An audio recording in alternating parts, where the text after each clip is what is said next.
leave me alone. You're all so annoying. Ah. Bakula? It's Byakuya. Byakuya. Dots. I'm sorry I couldn't keep our promise. But don't worry, never again. Oh, so he knew. He knew. I won't let Genocide Jack have control ever again. With that, the door slammed shut. And Byakuya couldn't call it off. Byakuya. There's nothing else we can do. Let's get back to the investigation. Hold on. Hey, Byakuya, what was Toko talking about just now? Something about a promise?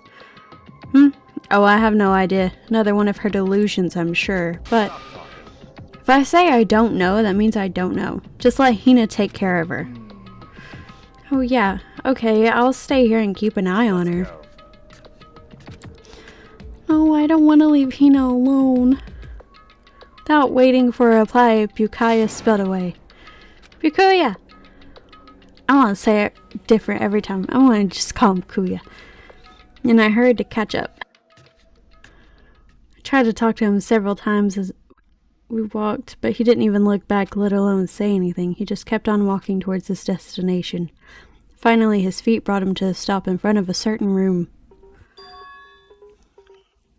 The library? Come on, let's go in.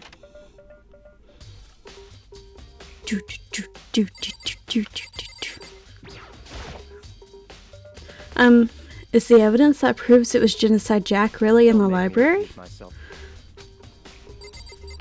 I really don't like you. Most of the time. There's no point in checking there. We have to find real clues.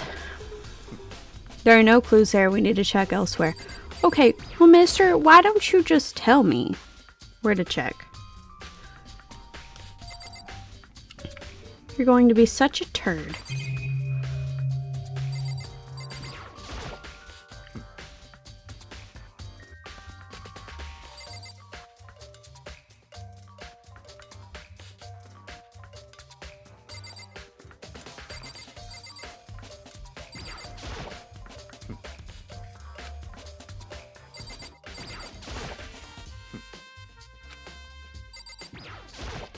I'm just gonna click on everything.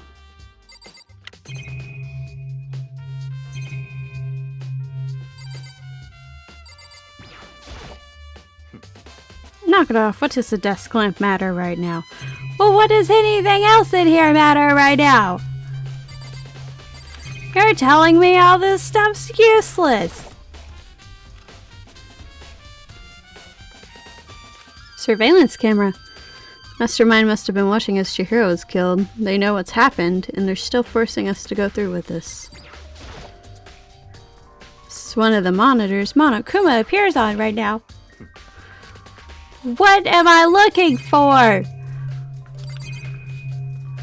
Speak, you useless cretin! I'm leaving. Remember, on the other side of the store, it's the archive, right? Hurry up and go inside. Oh, here? It'll all make sense once you're inside. He's going to try to murder me. Oh, there's so many books and files. So much dust, too. I would say there's enough value in this place to endure the dust. Was that the Declaration of Independence up there? There's a wooden box. It's empty. Although judging by the smudges and the dust, it looks like there was something inside. I wonder what it was. There was an extension cord plugged in there. Proved very useful while I was in the library. An extension cord, huh? It's the Declaration of Independence right there. This shelf is stuffed tight with files. Without really thinking about it, I picked one at random. Ah, you have a sharp eye indeed to select that file. Huh? That's the report on a presidential assassination. The original is kept at the National Library. It won't be declassified for another 30 years. Are you sure you want to look at it now? There's no telling whose crosshairs you might wind up in for peeking at it. Dots. Without making a sound, I return the file to the shelf. There's so many files stuffed onto the shelf. What's in all of these things? Those documents are dangerous. Dangerous. They detail all the people who control the world from behind the scenes. Dangerous truth for a commoner. You mean like members of the Diet or something?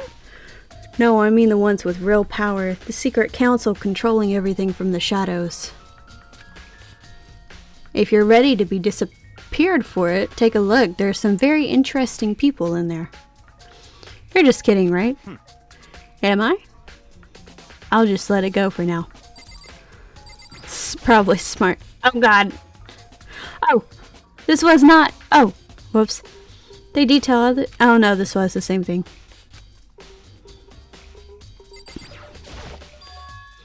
Huh? It's a desk lamp. Oh yeah, it's the same one I saw Kuya using in the library before. Do you have a problem with that lamp? It was here before, then I moved over there. It's too dark over there, so I thought I'd put it to good use. Building my collection back. There's a ton of thick files stuffed onto the bookshelf. If you're thinking about looking through any of them, let me give you a little warning. Those things are filled with graphic, disturbing photos from all kinds of crime scenes. It's the kind of thing any normal person wouldn't ever want to look at. Be careful. Huh? What do you mean? All of those files in there are investigation reports related to different cold cases. Those are internal documents for police eyes only. They're not the kind of thing you'd expect to leak. Oh? So are you finally beginning to understand the true splendor of this library? The entire reason I was interested in the library is because of this room right here. Interesting. It's home to classified government documents, police records, things no ordinary person would ever see. Isn't it magnificent? This can't be for real, right? Ignorance. That's your guys' problem. Anything that doesn't fit into your preconceived reality, you label it as a lie. Well, it's not that, it's just... It's not like I totally refuse to believe it, but I mean, there's just so much. How could anyone have put all this together? I suppose it goes to show just how much power Hope's Peak truly wields. Or perhaps, the mastermind may have wanted to provide us with enough entertainment to keep us from getting bored. It's no use, I can't keep up with all this. It's just too unreal. What's wrong? You still can't believe it? What about you? How can you believe it so easily? Things like that are usually impossible. What do you mean, usually? Usual? Normal? Ordinary? Simple? Those things don't exist anywhere in the real world. If you don't understand what they actually represent, you don't understand the nature of anything. You don't pull your punches, do you? Besides, what you consider usual is based on your common sense, right? But what makes you think your own common sense applies to me at all? These documents gathered here are genuine. I have reviewed them multiple times, so there's no doubt. Hold on a second, you're saying you've read all these documents in more than once? But all this has to be like top secret confidential stuff, right? So why? My family has a reading room just like this at our home. Ours is bigger, of course, and not as dusty. Huh? Members of the Togami family have access to a variety of government-related documents. That includes foreign powers as well as domestic. How is that possible? I already told you, there's a secret council that controls the world from the shadows. My family is a member of that council. And I have within me the bloodline that will allow me to one day bend the world to my will. But to become such a ruler, I must know all the levels of this world, backwards and forwards. So whenever I have time, I like to review whatever documents and materials that interest me. Which is why I can proclaim without a doubt that the materials gathered here are the real thing. Jesus! Oh my god. This is beyond believing or not believing.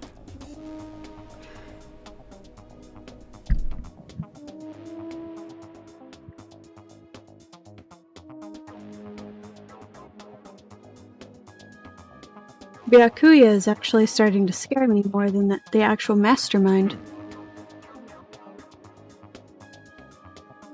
And what always interested me the most were the cold case police investigation reports. Reading through those reports has always been a hobby of mine ever since I was little. Excellent mental exercise. I've solved more than a few of those cases just by reviewing the reports. Among all those reports, one of my recent favorites is the Genocide Jack case.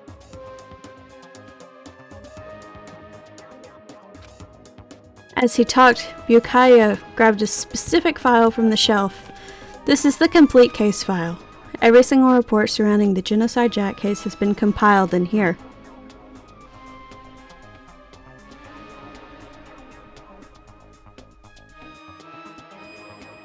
Because there are so many, allow me to quickly summarize my main points. To begin, there are two notable characteristics in every Genocide Jack murder.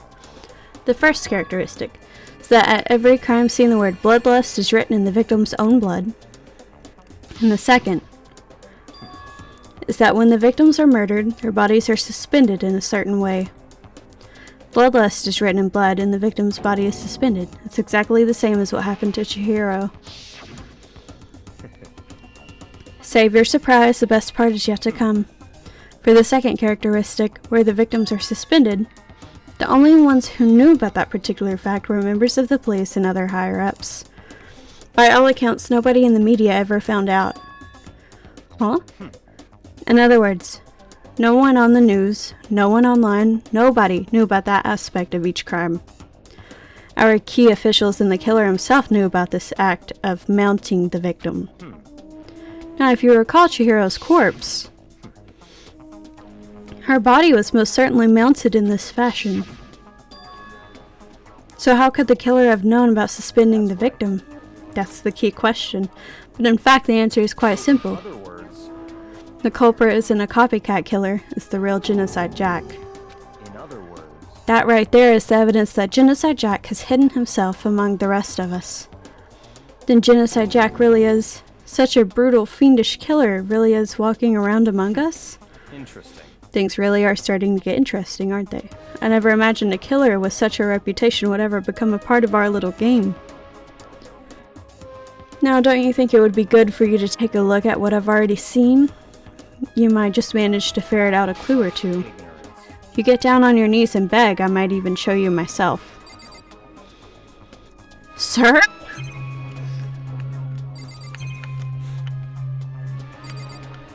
Let me talk to you again. That's fine. We didn't beg, but I guess it's okay this time. I thought it was going to go through the same thing, and then I could go through the pink option, the not pink option, then maybe find another pink option, but I guess that's not the case. So, whoops. Feel free to look at it in here, but you can't take it with you. Oh! Murder cases of Genocide Jack. Top secret. Yukaya handed me the file and I flipped through it with tense, nervous fingers. Suddenly, my hand stopped. I had reached the page where the photos from the scene of each crime had all been collected. Oh, that's lovely. The names of Genocide Jack's victims ran on for several pages.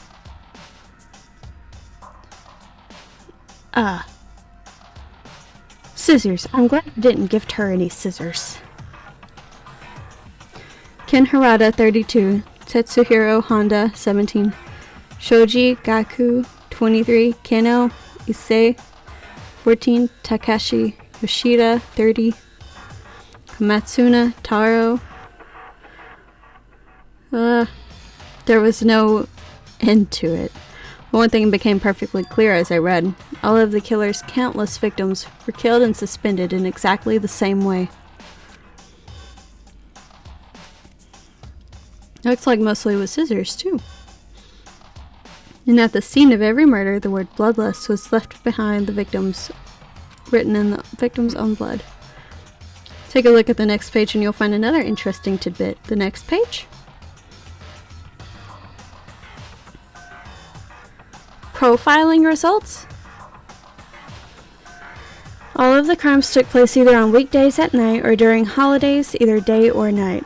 The most common time for the killings to take place was on holidays in the afternoon. Based on these facts, it could be suggested that the suspect may be a student.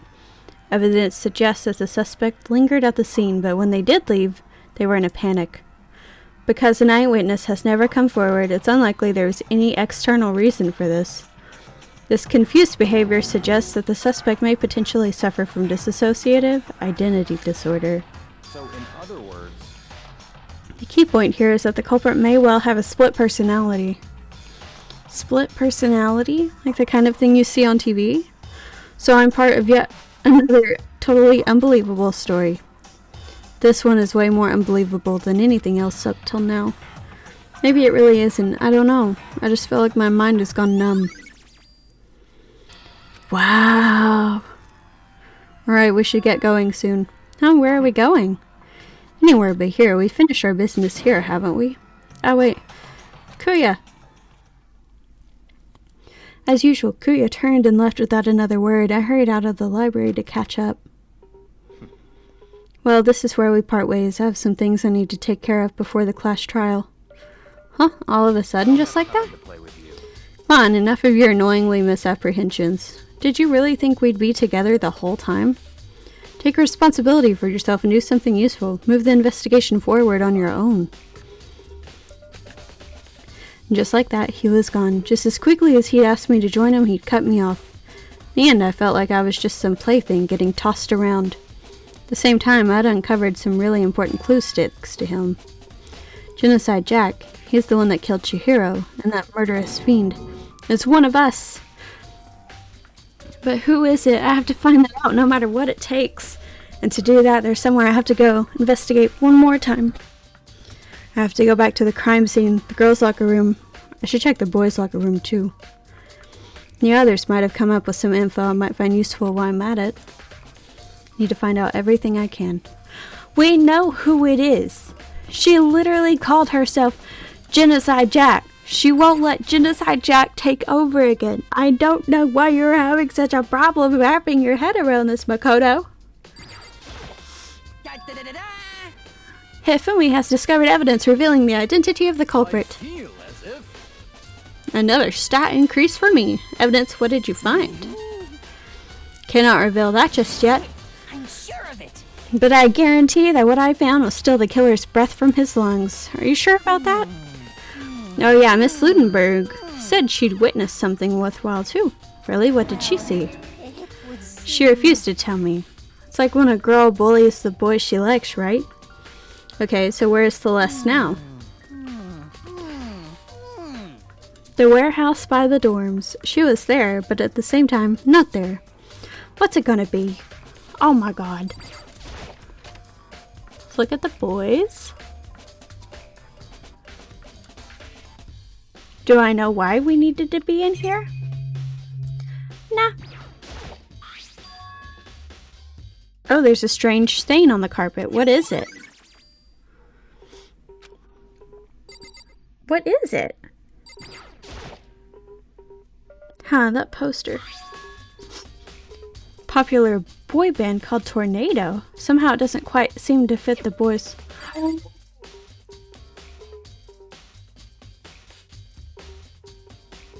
Wait a minute. Wait a minute.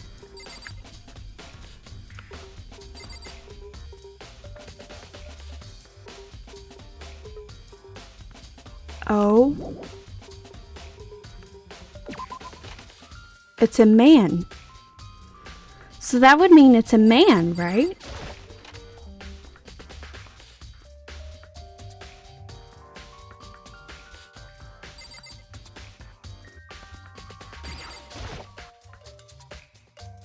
It's a blood-stained poster. The blood is the most noteworthy part, but the big-breasted swimsuit model is pretty noticeable too.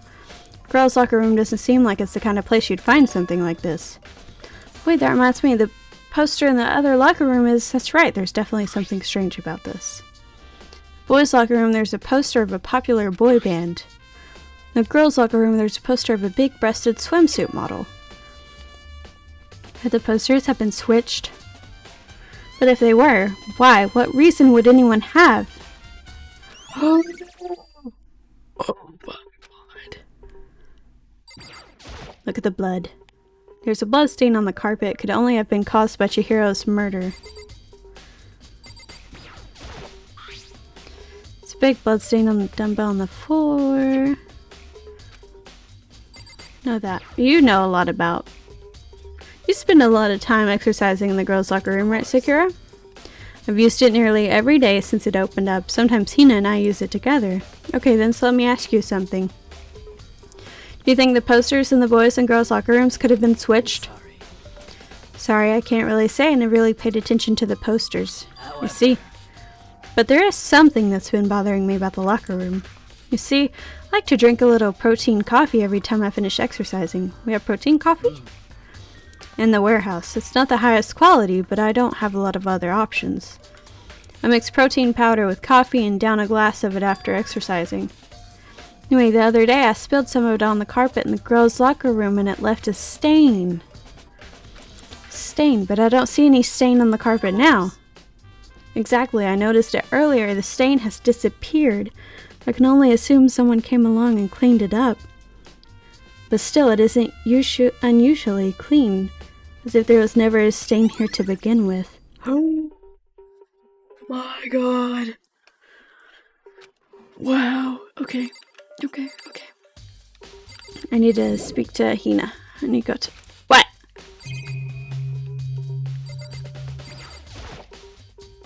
The word bloodlust is written on the wall in blood, just like all of those other genocide Jack cases.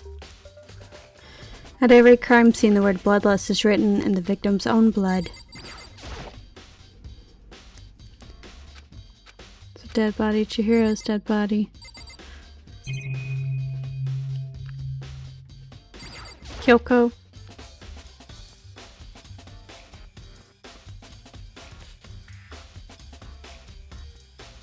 Hey Kyoko, have you made any progress on your investigation? Generally speaking. However, But I have to get going. I have something unrelated to take care of.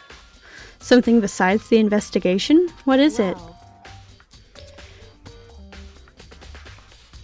Nothing you need to worry about. Just concentrate on the murder. But so then, before I go, let me give you one piece of advice. You should examine Chihiro's body one more time thoroughly. Also, her handbook is missing. You might want to determine its whereabouts. That's it. I'll be praying for your success. With that, Kyoko turned and left the girls' locker room. I guess I'll take another look at the body again. Chihiro's handbook is missing? That's definitely worth note about.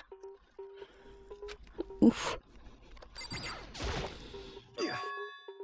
Dude had a real complex about being weak. Oh. You have nothing new to say then. Skip. Alright, examine. Kyoko said I should examine the body one more time. She said thoroughly, but I do have my limits. Well, I'd better give it a shot anyways. Let's see. Chihiro's hands are bound with what looks like some kind of rope. The rope was used to prop her up in a kind of crucifix position. Huh? This rope has a plug? Wait, so then this isn't a rope at all. The more I think about it, the more that's not the only thing that concerns me. Chihiro's fatal injury was a blow to the head, which means someone struck her in the head in order to kill her. That's right, there's the issue of her being suspended, and the fatal blow. First, I didn't see any reason to think too much about either of them. What if it's him?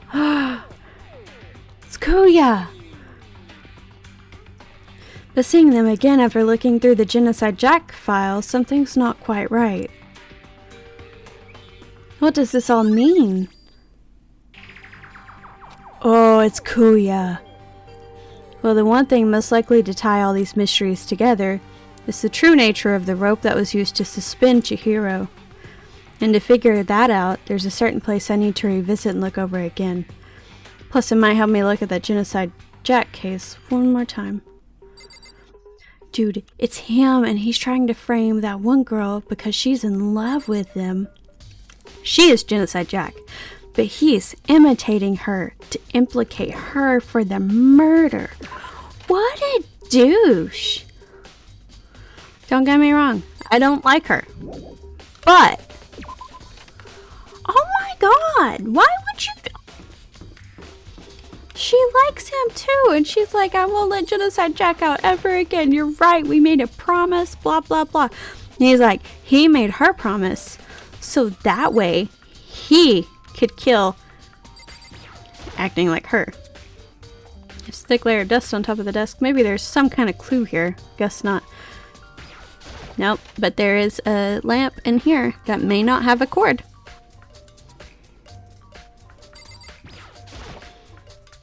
The desk lamp. Kuya grabbed that one thing from over there and put it over here. It sure is dark over there.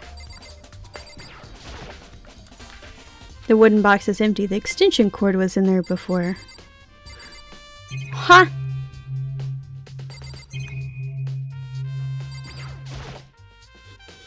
Dots. It's a report on the presidential assassination. Is really intriguing, but if that means I become the target, nope, I'll leave it where it is. Thank you very much. I want to take another look at that Genocide Jack case file. No, it's around here somewhere. Dots. It's gone! Did someone take it out of the archive? The only one who would do something like that. I can't think of anyone but Kuya.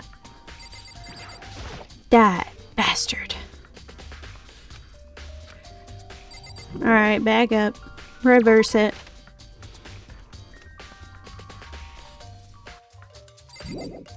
Reverse. Oh. Is there? The lamp? Huh? The lamp won't turn on. Oh, I see. It's not plugged in. The lamp's cord isn't long enough to reach the outlet from here. But the last time I saw it, it was definitely on, and it was definitely right there.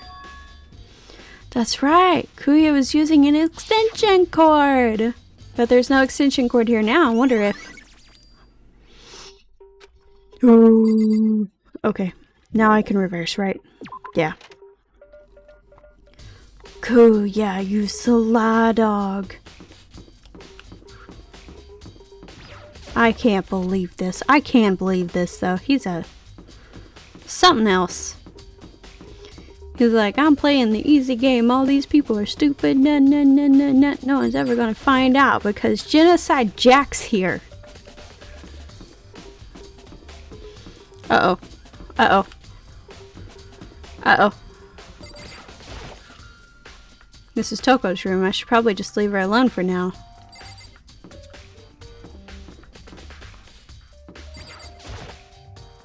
This is Hina's room. I doubt there's any clues in here. No, I wanted to see if Hina's okay. This is Chihiro's room. Dots. But now Chihiro's gone. Why? Why? Can I not go in there and look for her thing?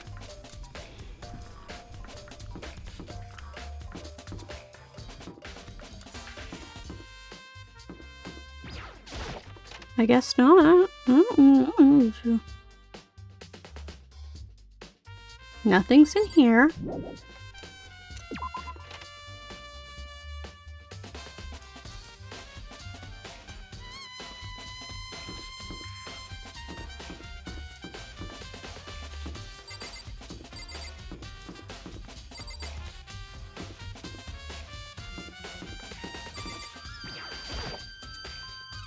Just curious.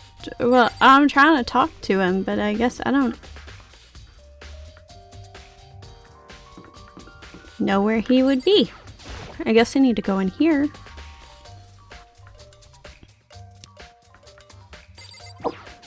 You did say you had something to tell me. Celeste, what are you doing here? This warehouse is amazing. It has absolutely everything one might need to live a full life. From food to clothes to towels, there are endless supply to choose from. I see that, but have you found anything related to the case? I knew you were going to ask me that. I thought talking about the warehouse itself might misdirect you, but I see it was pointless. Then you did find something. Very well, I will tell you and only you. Last night I saw her here. Chihiro was in the warehouse. What, really? This was right before nighttime. What are you doing out this late? Oh, I was just... Are you planning to go exercise, perhaps? What? How did you know? Because I can see a blue track jacket sticking out of that duffel bag you're carrying. Oh, you're right. Thanks. Well, I'd better get going. I'm kind of in a hurry. Dots. She stuffed the jacket into her bag in a hurry. It was almost like she was trying to hide it. And just like that, she was gone. Indeed. I assumed she was merely stocking up to go exercise in the morning, but it would appear she ignored the nighttime rule and headed directly to the girls' locker room. If she hadn't broken our rule, none of this would ever have happened. You get what you deserve, I suppose. So apparently, she went to the girls' locker room late at night in order to exercise without anyone knowing. But the strange thing is, there was no trace of the jacket or duffel bag Celeste saw Chihiro carrying, which would mean the killer would have gotten rid of it somehow. Maybe the laundry room? Or I could check the boys' locker rooms. We'll check the laundry first. Because I've already been in the dump.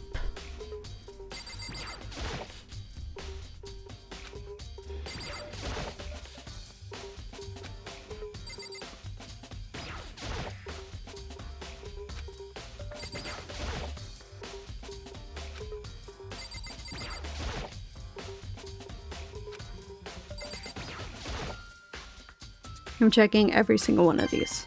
Oh! A new coin! How nice! Oh! Another new coin! How nice! Okay. So not here. Check the trash while I'm here just to be safe. I don't think, but like, you never know.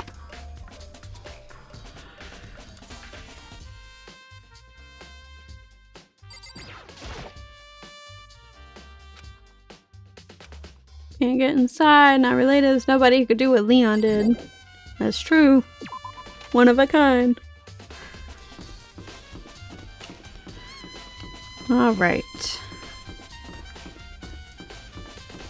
Let's go check the boys' locker room, I guess. Then maybe go out to the swimming sauna area.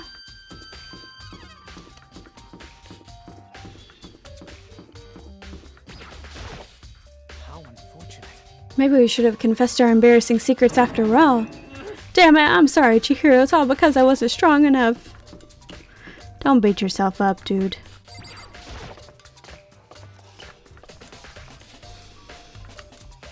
Alright. Check the boys' locker room.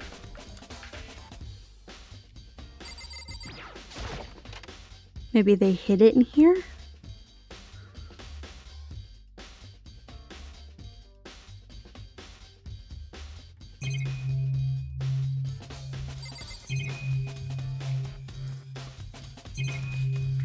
I'm beginning to think a boy killed her, though.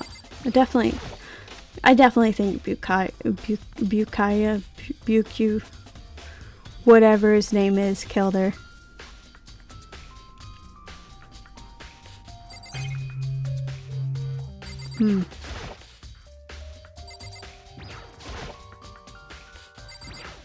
What's in here?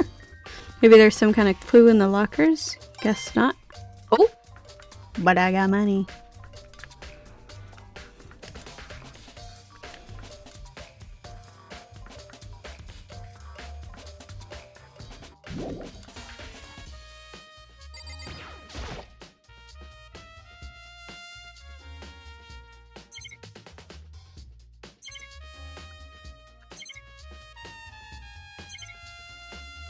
Observing.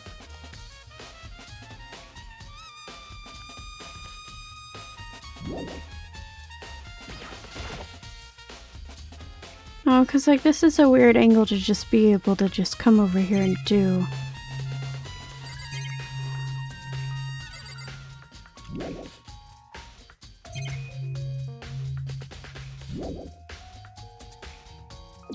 I guess. It don't seem like there's anything in the pool.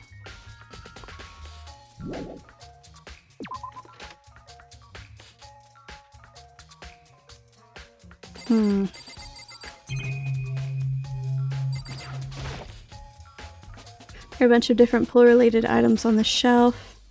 Don't seem to be any kind of clues left. What am I missing? Maybe in the girls' lockers?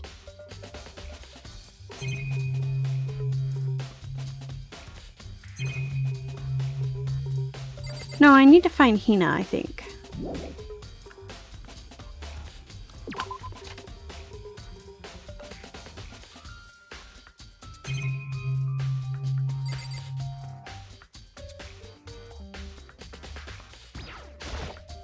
Oh no, I don't wanna talk to you. That's it.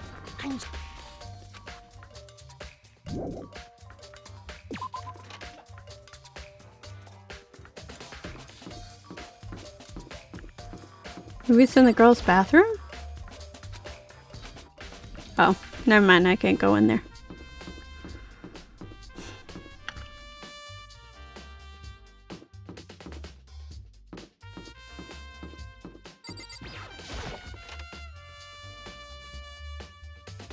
Where's Hina?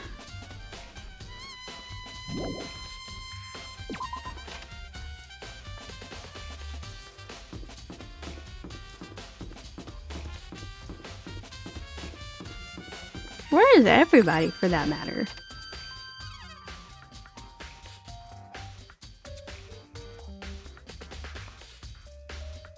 The baby is sleeping, please be quiet. Like, I don't know where anybody is. Where is everybody?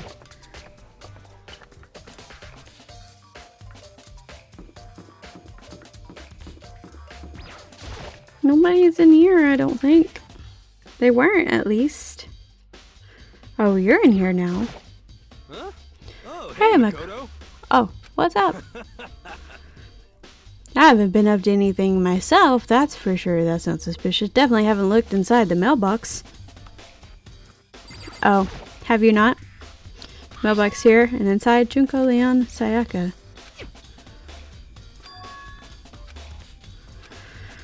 Alrighty.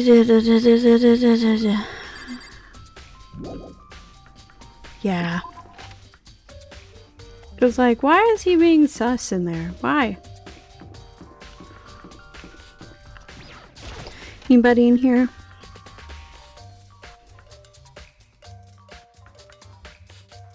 No.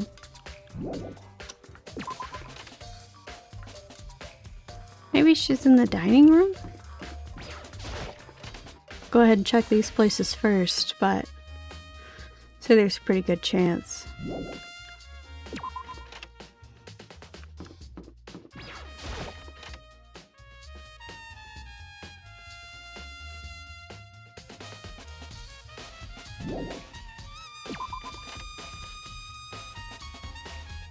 Can't believe Sayaka tried to use me, and now Kuya's trying to use Toko.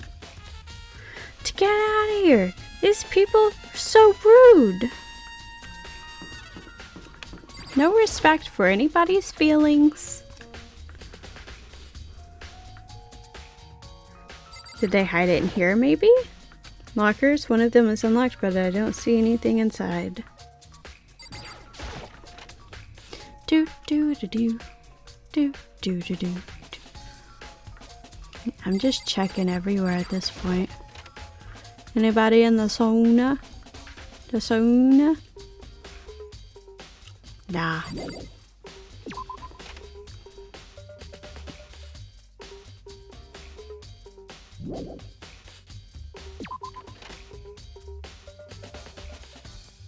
Reverse! Faster!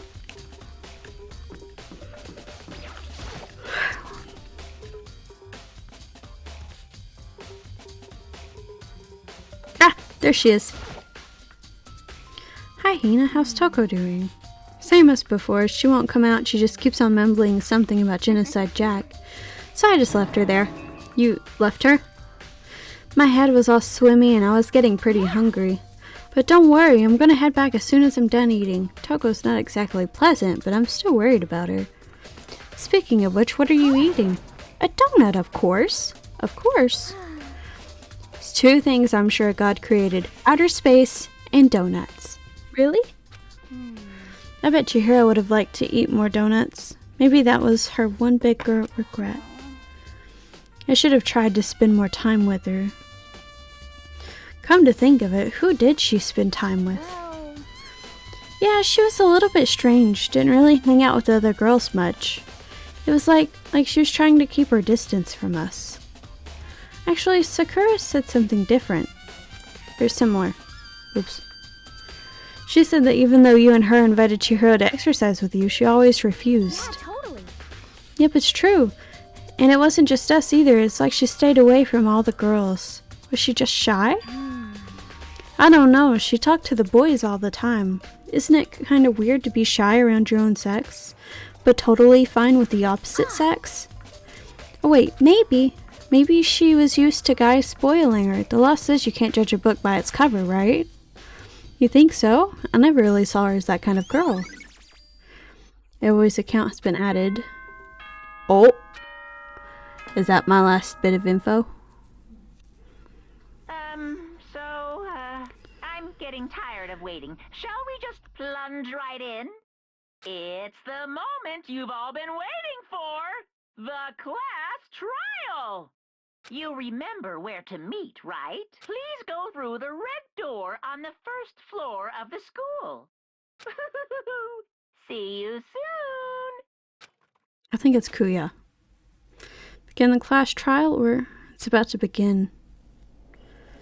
The red door is right through here. Dots. I kind of think it's Kuya. I think he's framed her. So is everyone ready to... What? Am I blind or are we missing someone? Yo. Toko's not here. And Toko is... You really don't remember? Come on! Kidding, I'm just kidding. How could I forget that little nut job? She's a crucial part of the class trial this time. What are you gonna do? Okie dokie, I'll go ahead and drag her out here, kicking and screaming. Just one moment, please. Just like he said, a few minutes later, he reappeared, dragging Toko behind him. I told him I didn't want to, but he forced me. I can't believe you would drag a girl around. Terrible, you're terrible. So now everyone's here, right? Okay, then let's hustle onto the elevator and let's get this show on the road. I'll see you guys down there. Let's go. So shall we get going? It's time to find out who killed Chihiro. Chihiro Fujisaki. She was so gentle, so calm and meek. Nobody had any problems with her. Someone made the choice to kill a girl like that. And the murderer is one of us. Someone standing right here. Where? Hyoko.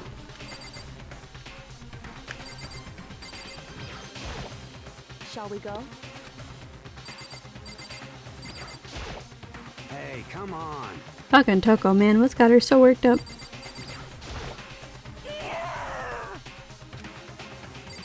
Rawr. There's something odd about Toko's behavior. I don't think mere shock is enough to explain it. We have no choice, right? We have to do this? Yes. I give a small nod in reply. Ugh. I couldn't get a handle on my emotions, couldn't stop speculating.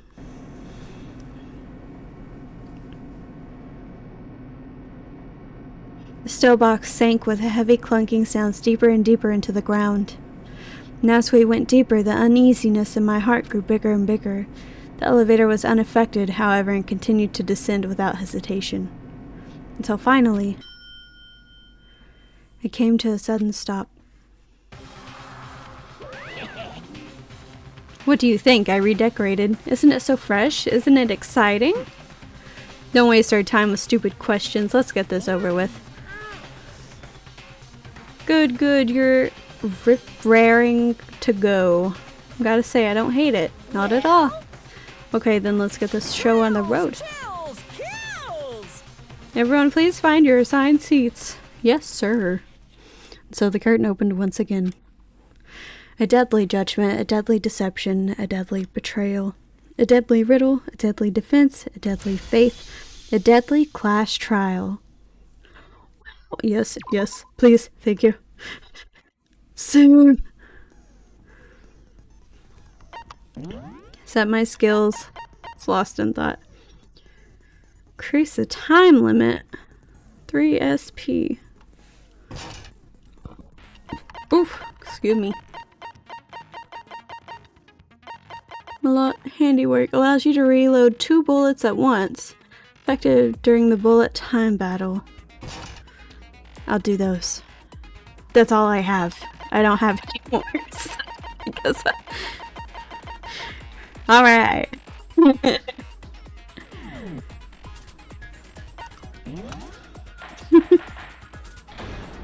All rise to the occasion. With a basic explanation of the class trial.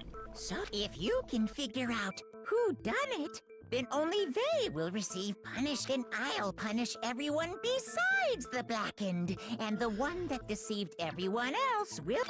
Okay then, let's talk about the murder weapon! That's the dumbbells. First, we have to make clear what was used to deliver the fatal blow. That was for sure the dumbbell.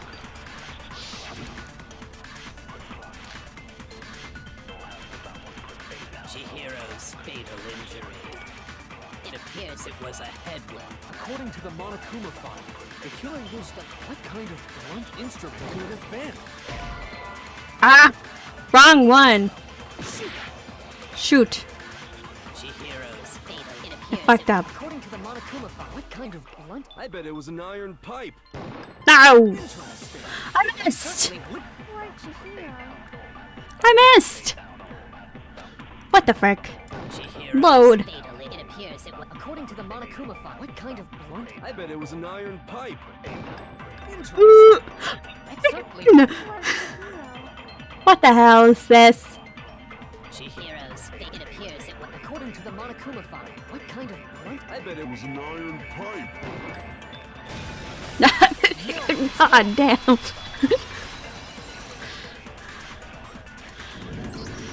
Can we agree that the object that dealt the fatal blow was the dumbbell found at the scene of the crime? Yes, we It was can. covered in blood, and there was nothing else at the scene that could have caused that kind of injury. Anyone who disagrees with me will be the next to die by the And dumbbell. the wound on the victim's head is consistent with the shape of the dumbbell. As far as I'm concerned, there's no mistake and no room for doubt on this one. You looked at her head wound? How else are you supposed to find out how she died?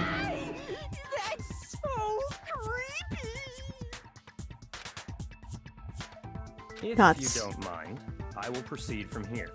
Let's move on to discussion of the culprit. You. Although, I believe the criminal behind this heinous act is already quite clear. Oh, he's trying to gaslight. For real? Chihiro's killer is the fiendish serial killer, Genocide Jack. Genocide Jack, the fiendish serial killer. Did he really kill Chihiro? New element has been added to the non-stop debate. Yes, I would like instructions. For this debate, lines of white noise will appear to disrupt your reactions. Your truth bullets will disappear if they hit these lines, so think of them as obstacles in your debate. But there's a way to keep this white noise from getting in your way. Press the right mouse button to attach the silencer, which you can use to shoot down the white noise. However, if you shoot an actual remark with your silencer instead of the white noise, the time limit will decrease, so take careful aim when you have your silencer out. But if your action difficulty is set to gentle, white noise won't appear at all. I don't remember what my difficulty is set on. I have no idea. Genocide Jack case file. The culprit is Genocide Jack. I'm sure of it. Case closed, as far as I'm concerned. But that's impossible! Why? What makes it impossible? Well, I mean, come on! There's just no proof for it. No, that's wrong. You got it. I might know one reason he could be involved. What? I found this file while I was looking around the archive in the library. I guess it's some kind of confidential file the police put together about the Genocide Jack case. What? That's kind of weird as shit, isn't it? What was something like that doing in the library? The why of it is probably more trouble than it's worth. So let's forget about that for now. More importantly, it outlines all the specifics of every Genocide Jack case in exceeding detail. According to the file, there appear to be 2 defining characteristics in every Genocide Jack case. The first is that a bloody message is found written at the scene of every murder. Oh, that's right. Boob. No. It's Boobless. actually bloodlust. But more important is the other characteristic, and it's something that has never been made public. Boobless. Never made public? What the hell is it? Why don't you tell them, Makoto? Boobless. The other characteristic of every Genocide Jack case the world at large doesn't know is that it was suspended. I got it! Apparently, in every Genocide Jack case, the killer suspends the body in a certain way. Other than the killer, the only people who know about this are the higher-ups in the police department. However, Chihiro was most definitely suspended in the same way. So, how did the culprit know about this when only high-level police officials were aware of it? But you also were aware of it. There's only one logical answer I can think of. It's because the culprit in this case is the real Genocide Jack. No fucking way. You're saying Genocide Jack is one of us? Yes, in fact, it's Toko. Oh. Genocide Jack's true identity is Toko Fukawa. That may be true. But Toko didn't kill her. What? Hey, okay, wait, hold on a sec. Toko has like bloodophobia or whatever, remember? What kind of serial killer is afraid of blood? Is Toko Genocide Jack? The answer is yes and no. Another riddle?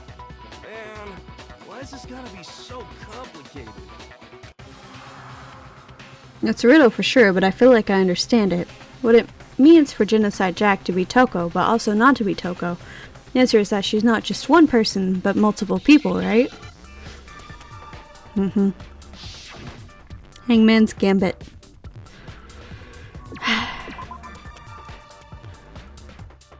Frick.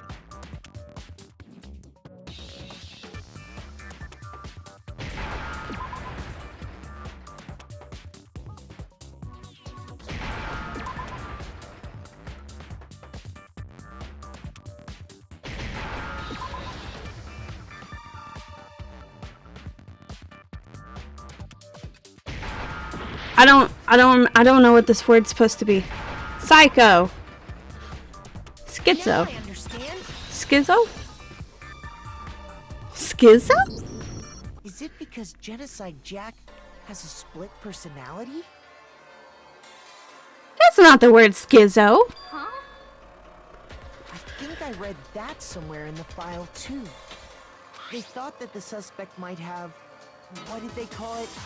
Dissociative identity disorder. Oh, okay. But still, to go and say that about Miss Fukawa is... Perfectly acceptable. Toko's strange behavior after seeing the body is proof enough that she has a split personality. The one thing that shows Toko could have a split personality to do with her behavior. I got it! Her behavior changed. You're talking about how she started acting totally different than usual, right? That's right. Think back. She fainted when she saw Chihiro's corpse, and then, when she woke up... I'm fine, I'm fine.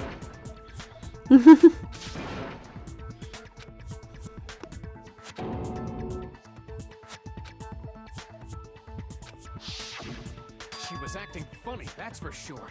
That melancholy tone of hers completely disappeared.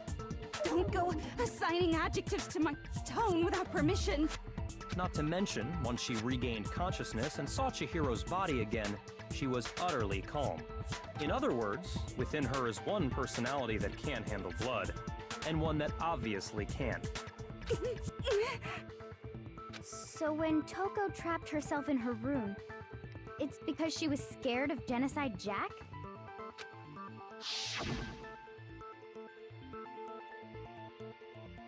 I won't let Genocide Jack have control. I'll drive out the killer, drive out the murderous fiend. The reason she locked herself in her room wasn't to keep other people from getting in. It was to keep her other personality from getting out. What? Toko was afraid. Afraid of the murderous fiend inside of her. Of killing even more people. How? Yeah. How can you know all this? Because he is a fanatic. I do believe you misunderstood her. What she's trying to say isn't, how can you know all this? No. What she wants to know is, how could you tell them? Huh? Last night, just before Monokuma gave his motive speech, Toko and I had a strange conversation. She told me a most interesting story. She said a murderous fiend lived within her, and she was afraid it could appear and attack at any time. And that trepidation is what's caused her to have such a bleak attitude. Isn't that right, Toko? This is all a lie. Right, Toko? You said you wouldn't tell anyone. What? You promised. I can't believe you lied. You have only yourself to blame. You came to me with your tragic little story. I didn't ask you to.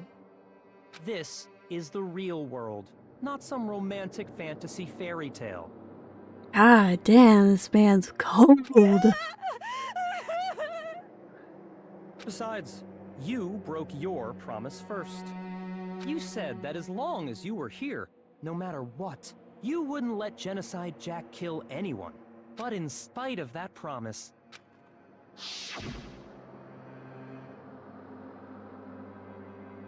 I'm sorry I couldn't keep our promise, but don't worry, never again. I won't let Genocide Jack have control ever again. She said have control, not kill. You said if I kept my promise, you would go out with me. Aww. That's the only reason I promised. She's so desperate for How many times do I love. have to tell you? I never said that. But you weren't able to do it. You just couldn't resist that rush you got from killing, could you? I tried. I swear I tried to control it, But your efforts were useless. What a disappointment. Mm-mm. I hate you. As convincing as Kuya is, I still think it's him. I don't think it's Toko. Well, the opening act is nearly finished. All that's left is to hear from the person in question directly. Hold on! Person? You don't mean...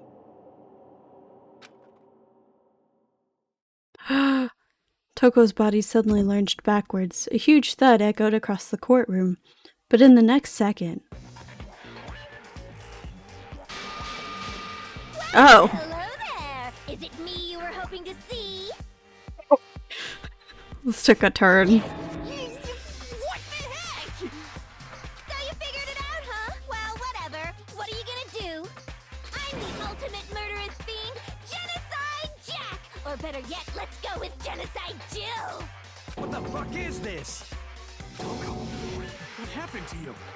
Not Toko, that's a loser name, and what happened is a textbook split personality! She's got a very pointy tongue. What if one of them happens to be a serial killer? You should turn a blind eye to one's fault.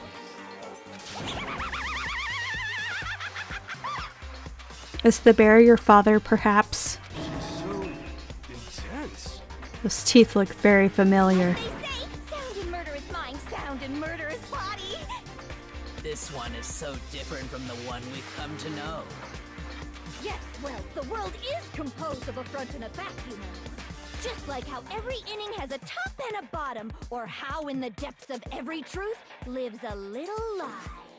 Behind every dark and gloomy soul lives another that shines as bright as the sun! This is the murderous fiend, Genocide Jack. This is beyond insane. question? What's up? Oh, Some of us think you might be the mastermind behind our entire situation. What are your thoughts on that? Well, I'll tell you. I am the mastermind of all masterminds. Just kidding. Then it's not true? Of course it's not true! How dare you try to link me to that creepazoid? Monokuma says even he has And standards. another thing, the police and government and society in the outside world are totally powerless. I mean, they just let this idiotic bloodthirsty maniac go buck wild all over town. Sure, I'm a bloodthirsty maniac, but life is pain, right? To live is to hurt other people. It's a necessary evil if you want to survive. The act of living itself causes pain for everyone. Just kidding again! That's This should be enough to convince you. This murderous fiend is responsible for Chihiro's death. There's clearly a motive, so there should be no doubt. oh, he sounds like he really wants that to be true though. Remember what Monokuma told us?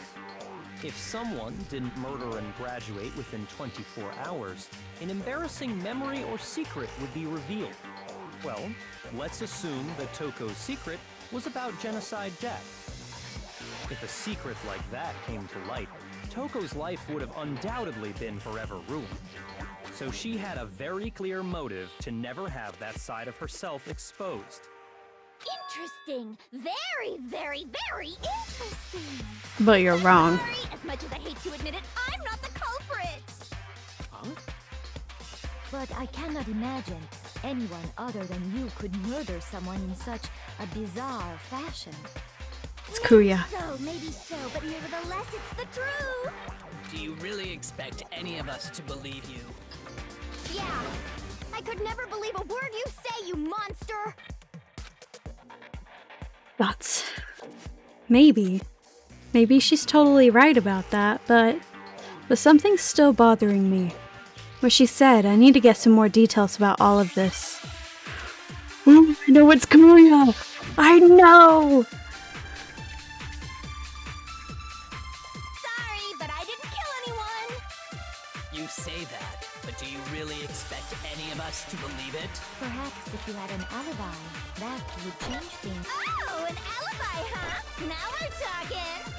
When you compare your past murders to this incident, the modus operandi matches completely. What more proof do we need?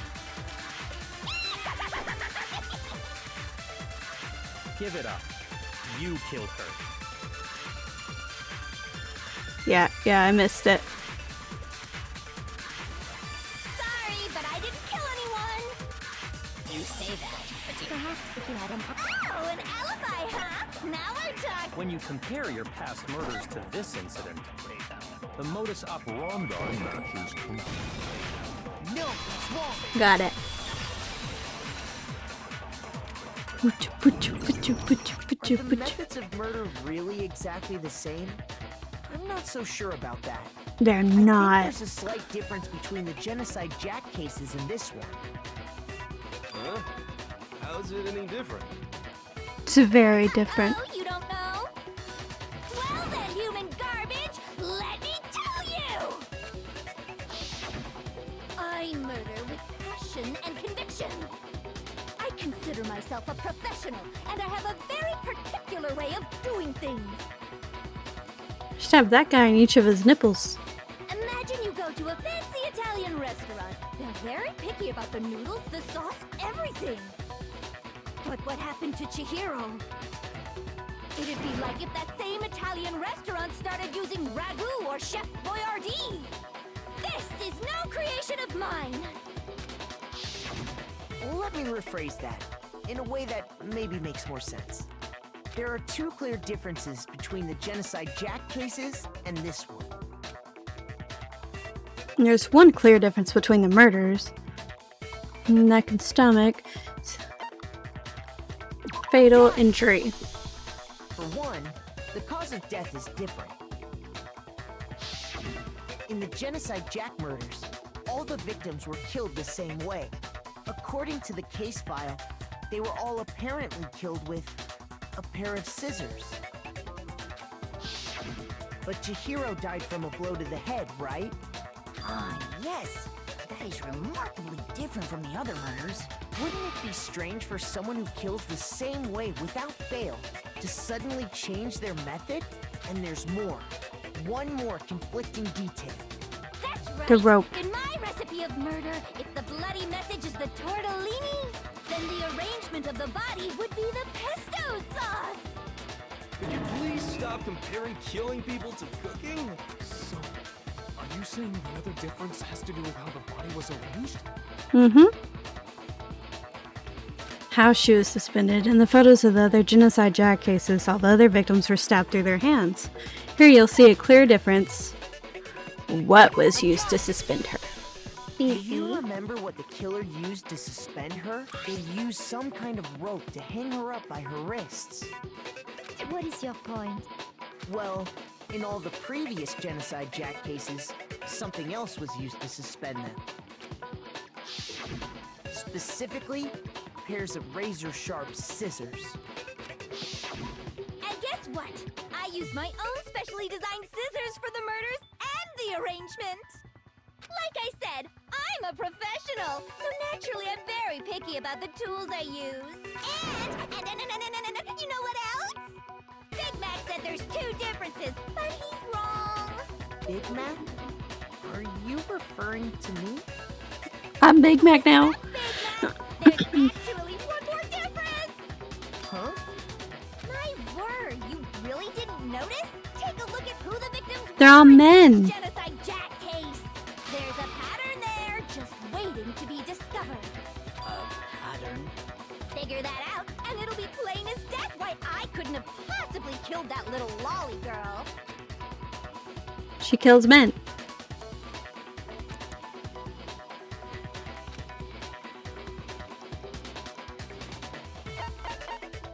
My gun! Is it because Chihiro was a girl? Bingo! Bullseye! Right on the money! What are you talking about? In all the Genocide Jack cases, all the victims had something in common.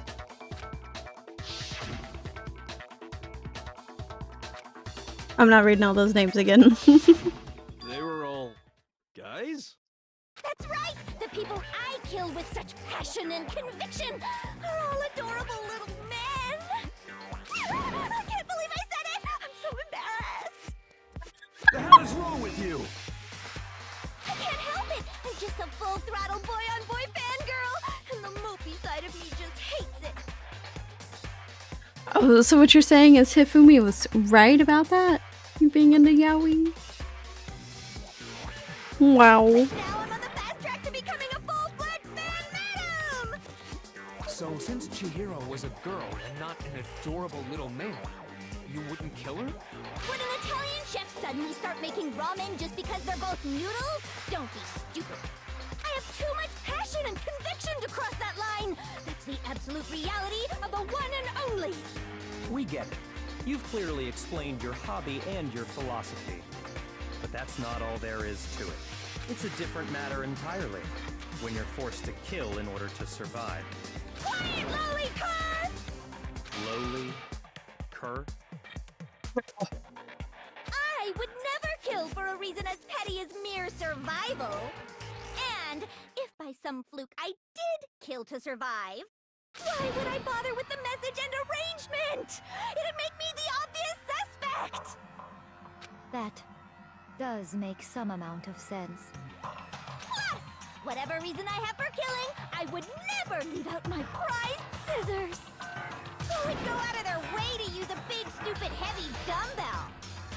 Maybe you used the dumbbell because you couldn't find any scissors in the school? Any scissors? I don't just use any scissors. I only use my own set of high-class, envy of the entire world scissors! Oh, the anxiety's showing. Whatever. There still aren't any in the school. Are you sure about that? Oh.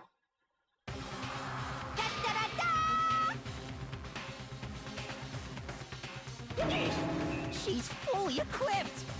That's right! So I can kill anywhere, anytime! Why would I resort to dumbbells or rope when I have my trusty scissors by my side. Go ahead, tell me I'm wrong. You can't, can you? Gutter dogs, all of you. Oh. Damn. I have Okay. no clue how to tie a good knot. The rope's totally out of the question anyway. I have no idea what's going on anymore. Could such a heinous villain really be innocent? In this case, yes, but generally speaking, far from. But the body really was suspended, right? And nobody but the police knew about that. Yeah. That's why we figured it had to be the real deal and not some copycat killer or whatever. There is one person who could have copied the Genocide Jack cases.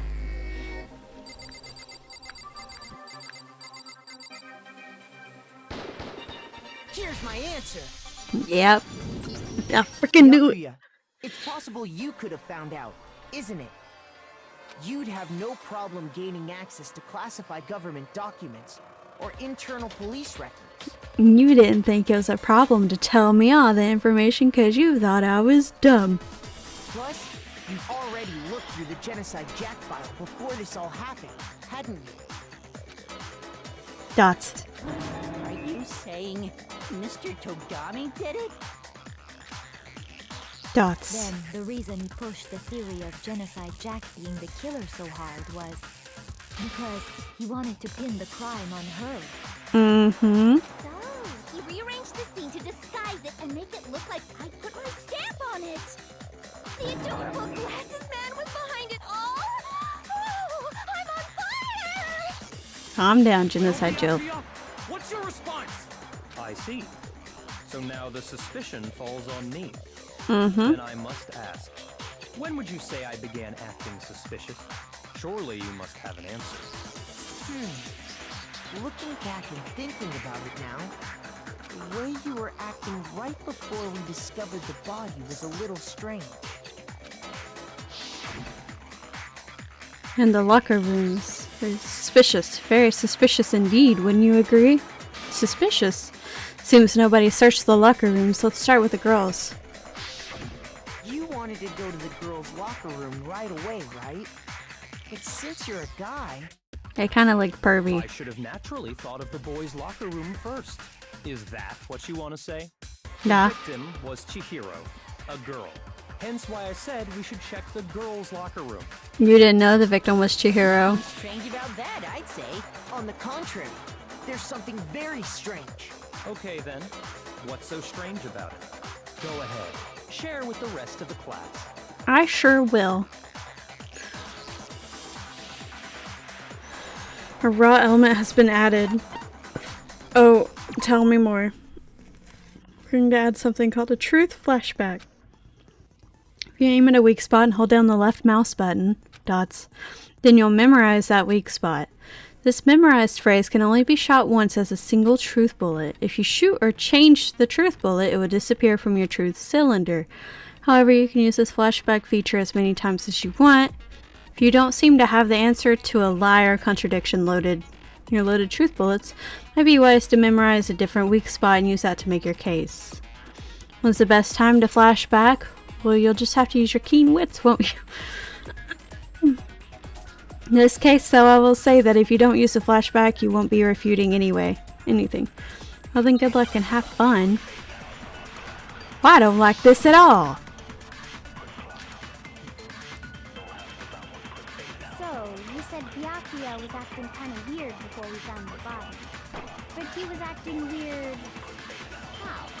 If you're presented with the opportunity to check out the girls' locker room, You absolutely take it. That's Only if you're a natural perv. reaction for any guy. The victim was Chihiro, who was so of course I would suggest Oh. we check the girls' locker room. There was no time for pointless. What's so strange about I wish you'd taken me with you.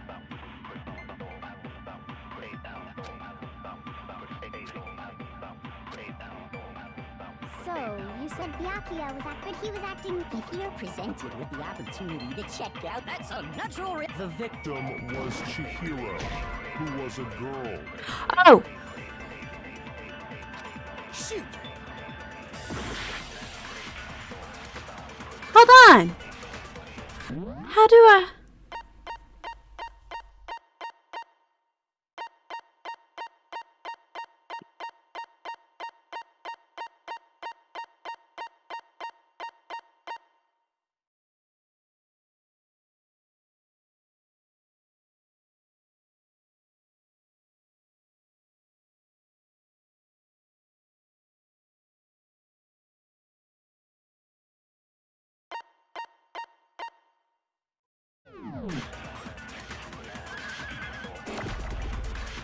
Oh, okay, I get how to use it now. If you're presented with the opportunity to check, that's a natural. The victim Was Chihiro. I get it now.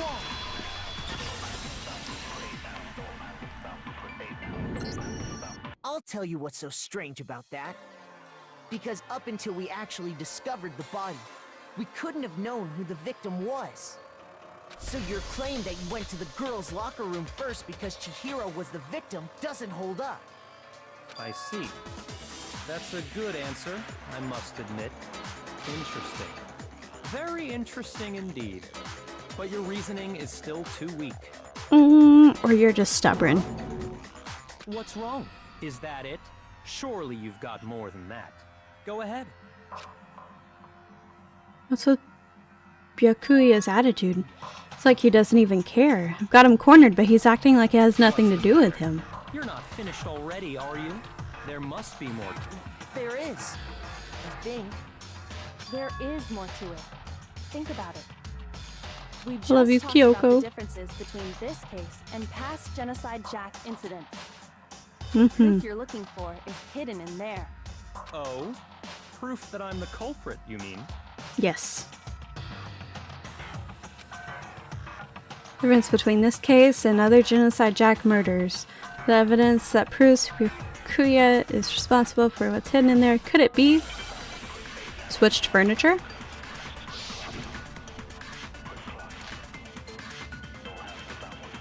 What? The difference between the cases? You want me to explain it again? When I want to kill, I use my very own special scissors. And I use those same scissors to arrange the body. But Chihiro was suspended with... It was some kind of rope. Was it not? That's right! It absolutely was! Then there must be something very fishy indeed about that rope. Hey, Byakuya, where'd you get it from, huh? I'd never seen that Rope before in my life. Bullshit.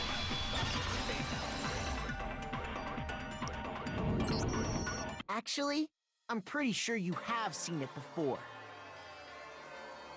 Because, you see, that rope, or should I say, that extension cord? What? An extension cord? Byakuya, you've used the extension cord in the library more than once, haven't you?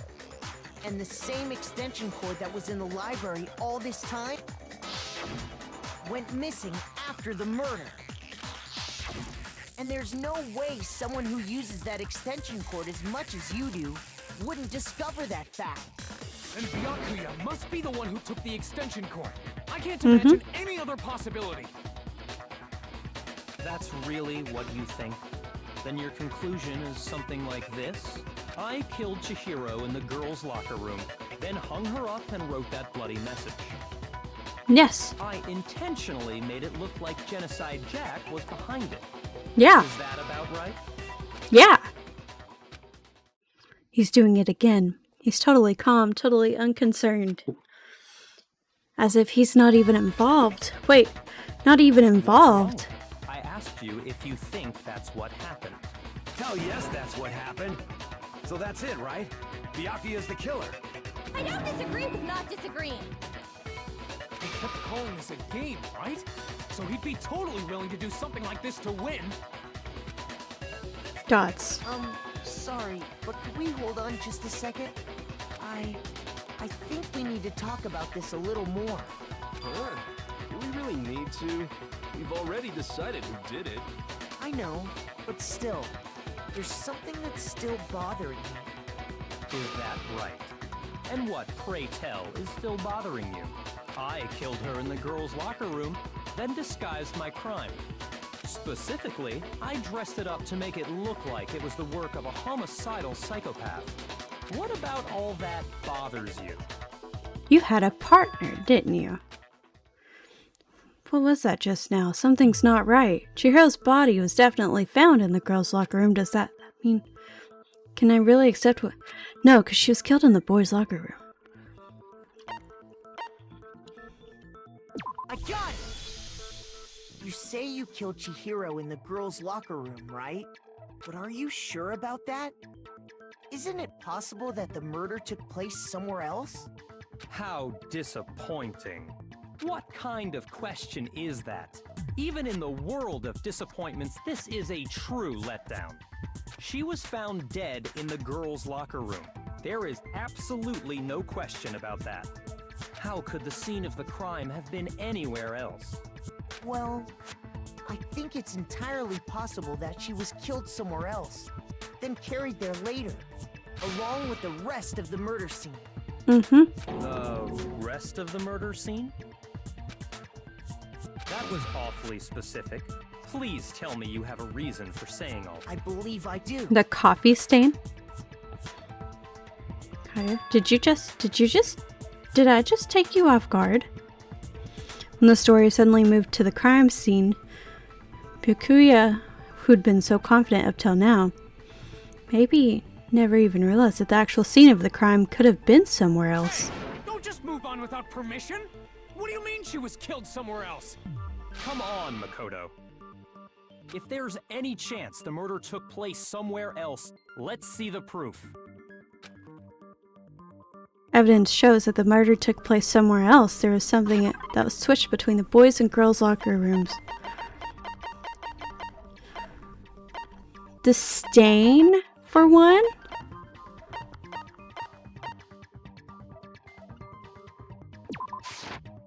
Carpet? Oh.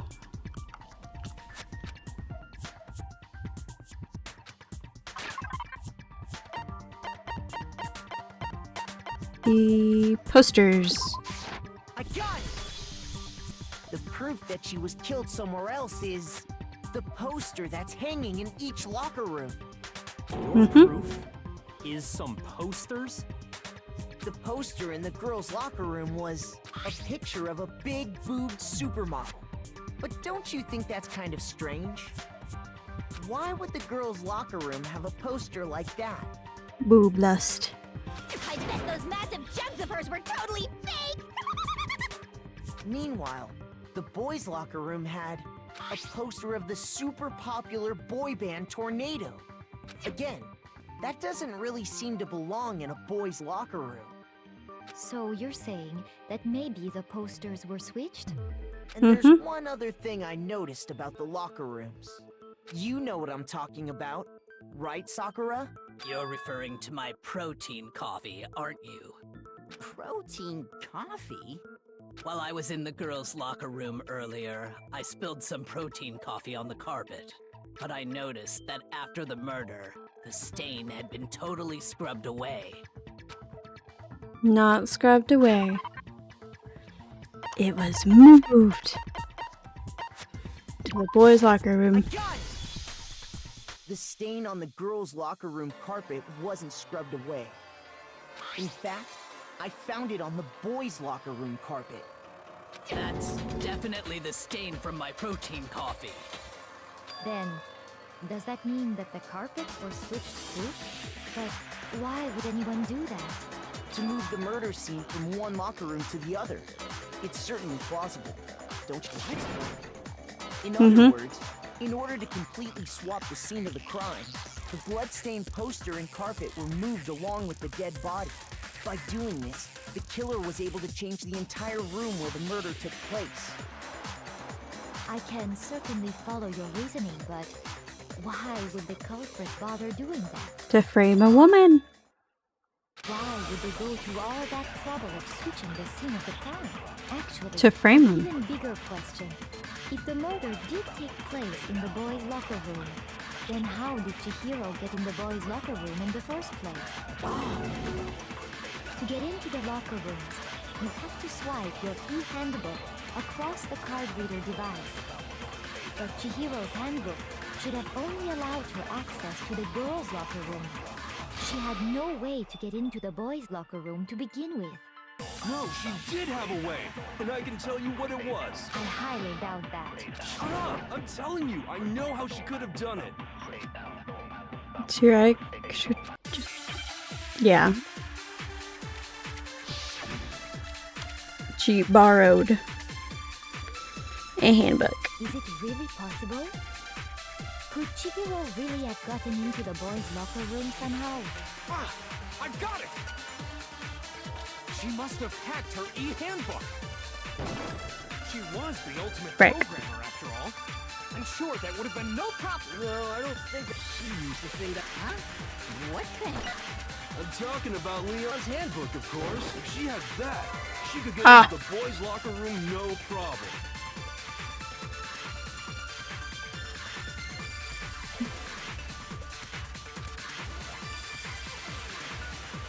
Is it really possible? Could Chihiro really... I got it! She must have hacked her e-handbook. She was the ultimate programmer. I'm sure that would have... No, I don't think she used the thing that would... Huh? What thing? I'm talking about Leon's handbook, of course. No, it's wrong.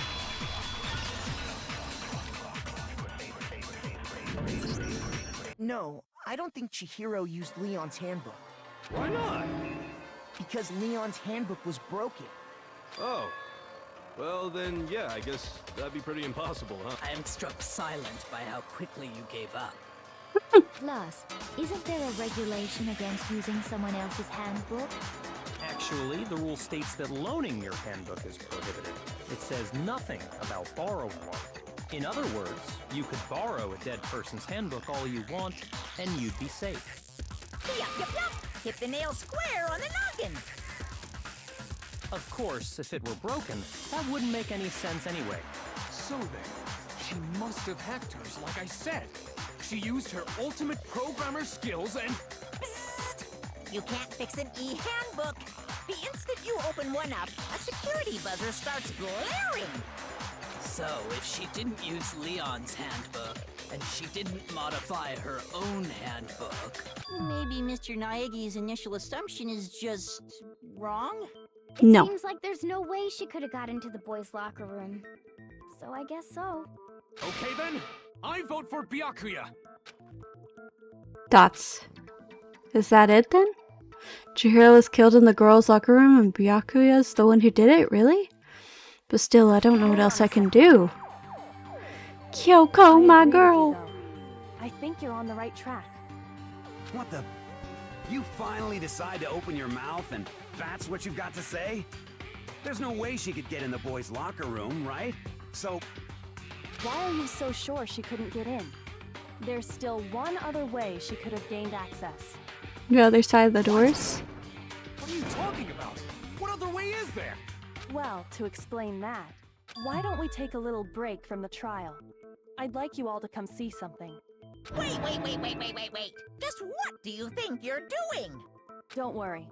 This'll make the whole trial more exciting. I'm sure that thought must please you. Huh? It'll make things more exciting?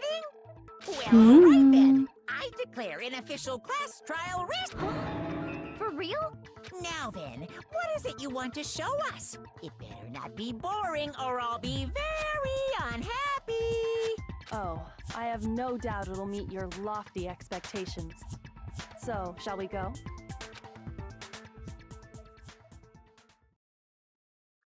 So before I even knew what was happening, the class trial had been put on hold. We headed off with Kyoko in the lead. And where she took us was... Ooh. The girls' locker room? You've already searched this place top to bottom! What are you trying to pull, Missy? I'd like you to examine the victim's body one more time. You want to check it again? Be sure to examine the entire body very carefully. Take your time. Examine her carefully? Like using our hands? Okay, not Hifumi. Hifumi needs to stand on the other side of the room, or better yet, outside of the room. No, wait! Is Chihiro a boy? Probably best if I don't run my hands all over a girl's dead body. It's not that I'm creeped out or anything, it's just... based on religious grounds, you know? Very well. I'll do it. But you're a girl. You shouldn't have to touch a dead body. Just let one of the boys do it. No, it's okay. I think Chihiro would rather have a girl examine her. so just leave this to me. Chikura's a real one. What is this? Some kind of secret girl-on-girl action? Is that what you two are about? That's not it at all. Stop screwing around. Okay, here I go. I'm sorry, Chihiro. Please excuse the intrusion. Putting her hands together in a brief prayer, Sakura then begins to quietly examine her body. Be sure to check her entire body, and I believe we will solve this particular mystery. Her entire body? I know you say that, but... What? This is... What is this...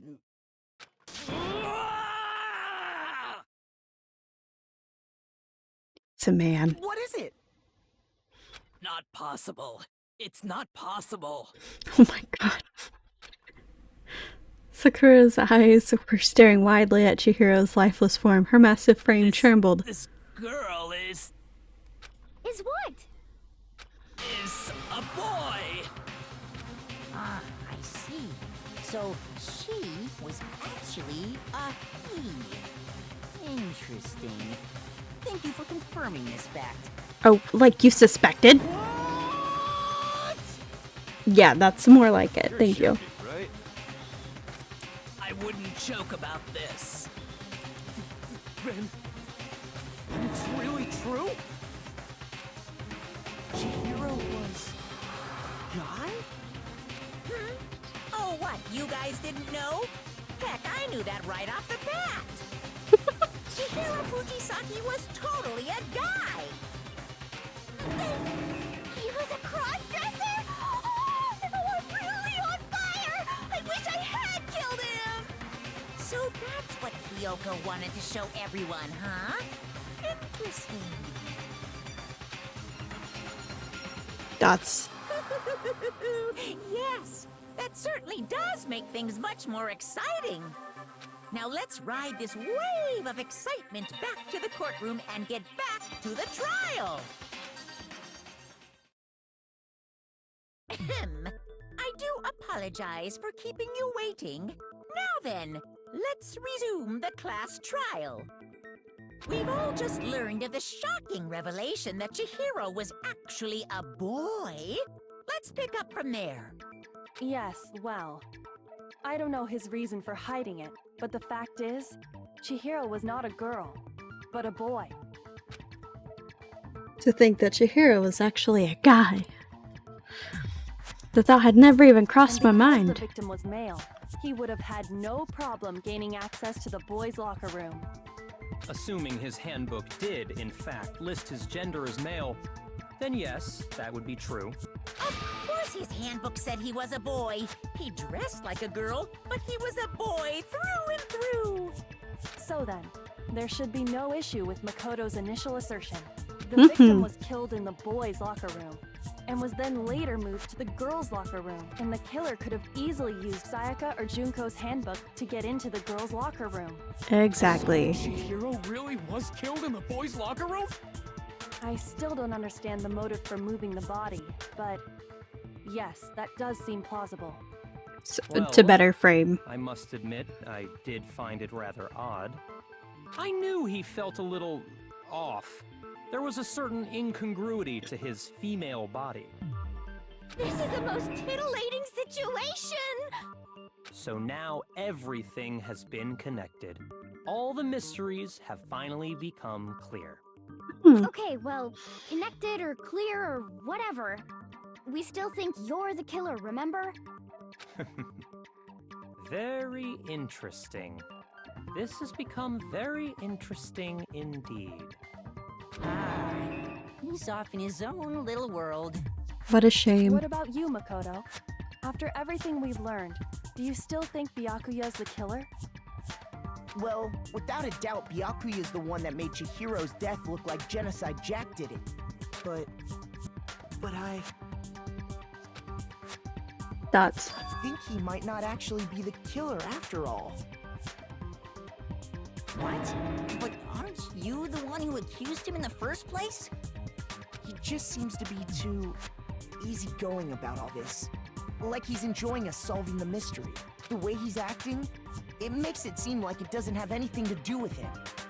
And you think that might be because it doesn't have anything to do with him? Plus, the evidence he left behind was a little too... how can I put it? Overt. He consciously chose to use the extension cord, knowing it could connect him to the murder.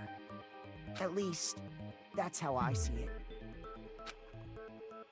I don't know who would have done it, though. Byakuya, when you found out the murder took place in the boys' locker room, it seemed to rattle you. And then again, when you found out Chihiro was actually a guy, if you really were the killer, that stuff wouldn't have had any effect on you. So that's your thinking, huh? Well, it bothers me that you don't have more concrete reasons, but it's fine. I guess I'll mark it as correct for the time being. Mark it as correct? He's right. I am not the culprit. I just happened to come across the corpse in the girls' locker room and decided to alter it. Are you fucking with us right now? No, I am not effing with you right now. I'm telling you the truth. Oh, what? So messing with a corpse is okay, but saying fuck is not? What? I find it very hard to believe. Go ahead. Find it very hard to believe. You're free to be executed along with the rest of us. If you're really telling the truth, then why? Why do you do that to his body? My reasons hardly matter right now. Uncovering the culprit is much more important, wouldn't you say? Now then, if it wasn't me, who was it? Well, I don't Frick, think I man, can I say don't for know. sure without talking about it a little more. We're seriously gonna keep going? We're all good, aren't we? I thought it was clear Byakuya did it. Did you do it, Yasuhiro? No, I'm with Makoto. If there's any doubt whatsoever, we need to explore every possibility. Because if we're wrong, we all die here. That's true. Very well then. I'm with you too. Damn straight. Count me in. Do you not have a mind of your own? Kyotaka? Of course I do. What am I, an ant or something? Anyway, let's discuss this all as a group one more time. We still have time to make our decision. That's very true. Our lives are all on the line. Excellent. Then shall we resume our game of hide and seek? If Byakuya didn't do it, then who's the real killer? Who murdered Chihiro? It's one thing we can be sure we know about the killer. Killer was able to gain access to the real murder scene, which means... I got it. Killer's a guy. Since the crime scene was in the boys' locker room, you would need a boys' handbook to get in. Since Leon's handbook is apparently broken, the killer would have had to have used their own. In other words, it had to have been a guy. That's still not enough. I need to find some more clues. Fuck! Oh, I don't know. I was so certain. Celeste's account. Isn't there a single clue that might lead us to who did it? Well, clues are one thing, but did nobody get a look at the killer? I'm sure if someone saw the Killer, that perhaps someone saw the victim at some point. Yeah. All we need right now is any kind of new info. It's over. It's all over. You wanna Frick. know who saw the killer? And only the killer. Ooh. No. I believe someone else did see the victim before he was murdered. What do you think, Celeste? Now that you mention it, yes, I did see him. Huh? Really? Oh, but I suppose only Makoto knows about this. Mm-hmm. The rest of you had no idea, did you? That is why you're all making such ugly noises. Just hurry up and tell us! It was last night, right before nighttime. I saw Chihiro in the dormitory warehouse. I saw him stuffing a track jacket into a duffel bag, and then, I assume, he headed off to exercise. A track jacket and a duffel bag? But we didn't find anything like that at the murder scene. Mm-mm. It seems likely that the culprit destroyed them to get rid of any evidence. And that is when he said something that struck me as rather odd. Well, I'd better get going. I'm kind of in a hurry. Chihiro told me he was in a hurry. But why would he be in a hurry? Only if someone were waiting for him, I should think.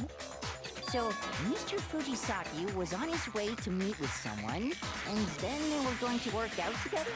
But Hina and I had invited him to exercise with us plenty of times, and he always declined. Probably because he was afraid you'd find out the secret he was hiding, right? Which means that conversely, he must have trusted whoever he was meeting with very much. Was it Mondo? So that he was willing to risk his secret being revealed. What a marvelous friendship! The point is, whoever he met up with is the culprit, right? So we just gotta figure out who it was. But knowing what we know, I can't even guess. No. You already have what you need to make the connection. Huh? Do I? You know who the killer is. I don't. Seriously? Who is it? Who's the killer?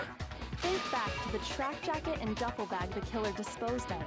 Focus on the details of these items, and it should become obvious who was waiting for him. Are you sure about that? You really think we can figure out who did it based on 2 pieces of evidence that we don't have? What? You want Taka? to track down some fingerprints or something?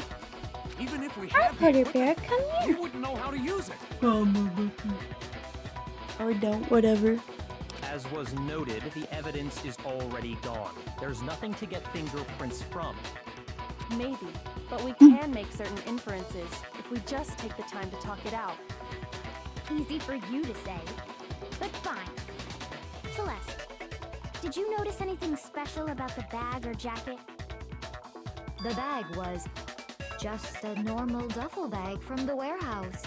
All the bags in there are the same, so I can't imagine what would make that one special. Well, if I remember right, there was a decent variety of tracksuits to choose from.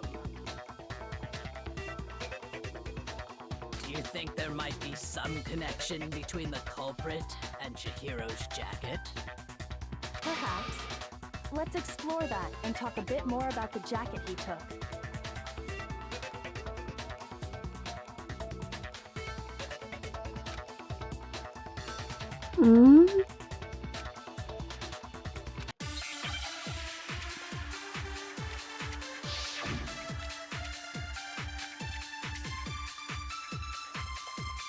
First of all, we know where Chihiro was headed. He was on his way to go exercise. So next we have to ask, why did he choose the specific track? What do you mean, the specific track? I got it! He picked that tracksuit. It matched the one the culprit was wearing. So, the killer was wearing the same blue tracksuit as him? My tracksuit is black. I don't even have it because exercising sucks. I have a white tracksuit personally. I got it from the warehouse. Did any of that really help us get any closer? No way. Not a chance. You heard him, right? What he just said without even realizing it?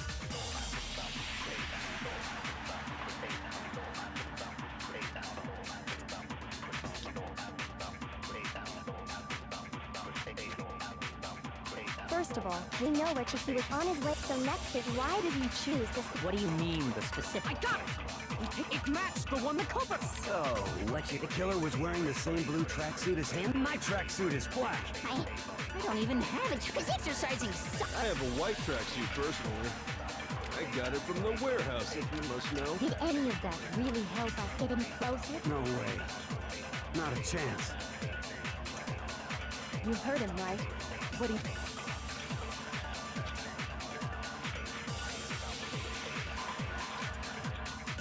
First of all, he was on his way, so next is why did he choose this? What do you mean, the specific? I got it! It matched the one the... So, the killer was wearing the same blue tracksuit as him? No, that's wrong.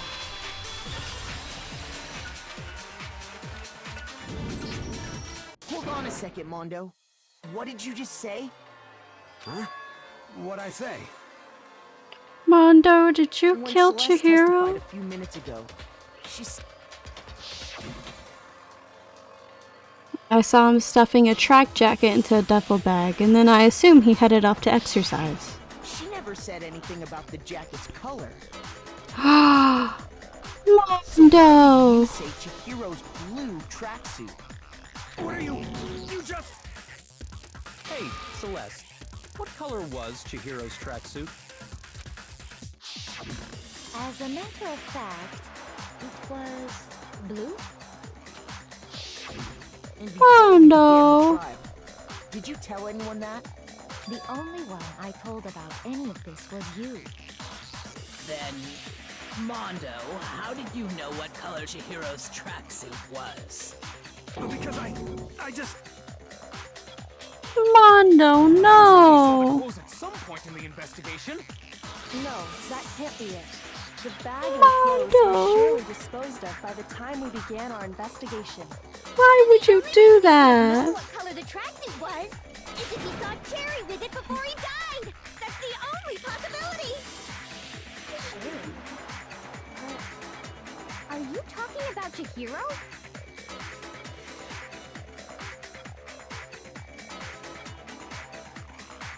So, how about it? Did you see the tracksuit or didn't you? Just by chance. I just happened to see it last night. He walked past me, and he was carrying the tracksuit in his hands.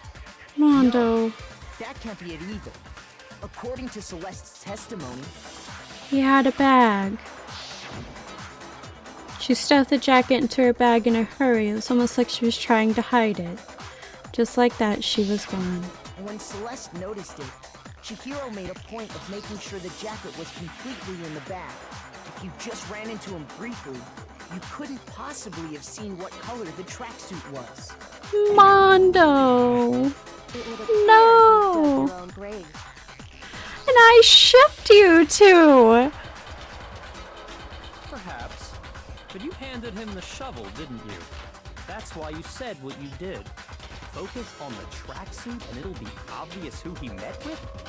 What a bunch of nonsense. Ah, now I understand.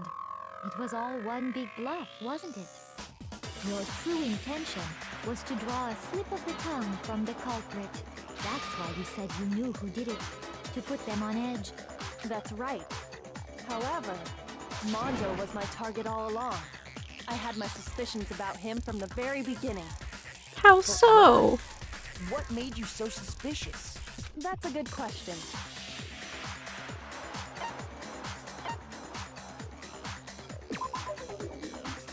No, not that one. There was a certain turning point that tipped me off. Maybe you didn't notice it, Mondo, but you tend to refer to men and women differently. You only call guys dude. For girls, it's chick. And after he was killed, you happened to refer to him as dude. Once I picked up on that, it occurred to me that Mondo knew something we didn't. Did you notice such a tiny detail? Are you a witch? She's a witch! You're positively frightful! No, I'm not the frightful one. Not nearly as frightful as someone capable of murdering a friend. I love Kyoko. I love her so much. Mondo, was it really you? I can't believe this, Did Mondo. you really kill Chihiro? I didn't kill anyone! You've been all over me, judging everything I say, putting words in my mouth. What gives you the right to treat me like a goddamn criminal? Nope, you've already gave yourself away. You would never do something like that. This is a false accusation. Kaga. It's true. My reasoning on that is pretty shaky. That was fast. Well, this does present us with a problem. It seems we are all out of leads. My time has nearly come.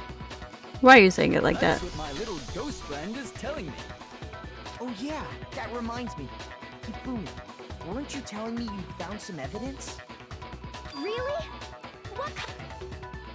Thoughts. Actually, now that I'm thinking about it here calmly, it might not be all that relevant. Jeez, does your confidence just get up and walk away? It's fine, man. Just tell us. If you really insist, then... here it is. What do you have there? It happens to be an e-handbook. I found it laying on the ground, so I scooped it up. Found it on the ground, right? Then it must belong to Chihiro. We know Chihiro's handbook was missing from the scene of the crime, right? For a fact. For a fact indeed. I was totally sure I'd found it. Then it must hold some clue about the culprit, right? Well, that's what I was hoping. But it's busted. It won't even turn on. I imagine the culprit broke it to get rid of any evidence after the murder. That's odd. I didn't think the handbooks were quite so fragile. You're right. They're not. They're Ooh. totally waterproof and shock resistant. It would take an awful lot to break one. And yet, this one does appear to be broken, as is Leon's, sitting useless in the main hall. For all your confidence, that is a remarkably high failure rate. Oof. Do you think there might be some kind of mystery in there somewhere? How precisely did the handbooks get broken?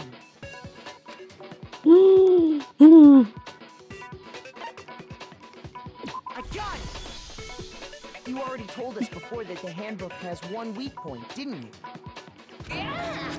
You remember that? I remember everything. I'm like an elephant. Sure, maybe I let that slip, but I never told anyone what the weak point actually was.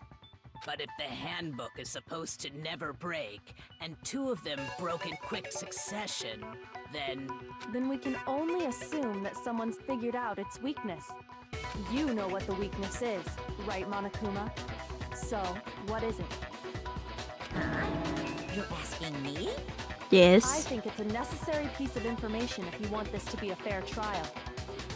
But if I tell you, and someone else decides to copy it, that would be very not good. Just tell us already. Why would we want to break our own handbooks? Oh well, I have a weakness for pushy demands. But you're sure you won't follow their example? Pinky promise. Then allow me to make a special announcement. The weak point of my cutting-edge e-handbook is... when it's exposed to high temperatures for too long, it will suffer a meltdown and totally break! So like the sauna? I flippin' knew it! You knew it? Yeah, because I found the handbook laying on the floor of the sauna. The temperature in the sauna can reach over 200 degrees. Strange how you don't get burnt, huh? It's because as your sweat evaporates, it creates a cooling layer of air around your skin. If the hot air of the sauna were somehow pushed directly onto your skin, you'd definitely get fried. That layer of air would get blown away. That's why you may feel a burning when you move around. So when you're in a sauna, make sure to keep nice and still. Interesting. I learned one new fact today. I learn something new every day. That's the goal. A mere trifling speck of knowledge. Anyway, if you found the victim's handbook in the sauna, then the killer must have been purposely trying to raise its temperature in order to break it. meaning the culprit somehow knew its weakness. But how'd they find out? Monokuma said he didn't tell anyone, right? Indeed. Quite the mystery. What if they found out by accident? What do you mean by accident? What if the killer took their own handbook into the sauna, not knowing its weakness, and it broke? And they're using Leon's. Oh my god, it is Mondo! It was broken, of course, and it wouldn't be hard to figure out why. And once they had Chihiro's handbook, they knew they had an easy way to dispose of it. I won't say it's not possible, but... It is Mondo! I don't know of anyone who took their handbook into the sauna. I might know someone who did. Whoa! Seriously? I think the one who may have taken their handbook into the sauna was... Mondo and Taka. Taka? It's Mondo. Mondo wore all his clothes into the sauna. Here's my answer. God damn it, Mondo. Mondo. Your handbook got broken in the sauna, didn't it? What? He's been using Leon's. Why do you keep accusing him? Mondo and Taka had an endurance contest in the sauna not too long ago, remember? And for the contest, Mondo just so happened to keep his school uniform on. But little did he realize, he'd also left his handbook in one of his uniform pockets. And when it was all over, Mondo discovered that taking your handbook into the sauna could easily destroy it. Mondo, you disappoint me. Wait, hold on. You've got it all wrong. He would never kill. I don't accept this. Show me the proof. The actual solid proof. I mean, I don't want to believe it either, but I found something that proves it beyond a shadow of a doubt. Did I? Make your argument.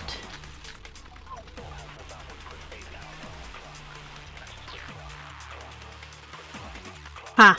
Let's test Makoto's assertion. If what he says is correct, then Mondo, you broke your own handbook. In other words, if Mondo's handbook is actually broken, then that proves that what Makoto said is right. Well, my goddamn handbook works just fine. See? Look, Makoto was wrong. Mondo wouldn't hurt a fly. Sure, Mondo's handbook. Show them the handbook. Yeah. Let's test if what he said you broke your own handbook. In other words, if Mondo's, then that proves that. Well, my goddamn handbook works just fine. Yep.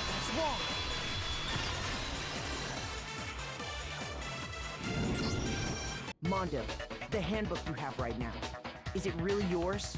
The fuck is that supposed to mean? Log in, dude. The handbook that was in the main hall. Isn't that one actually yours? What the heck are you talking about? What I mean is, I think Mondo swapped his handbook out for one that actually works. I think he took Leon's handbook and replaced it with his own. After all, Monokuma said himself that Leon's handbook never should have broken. That's right!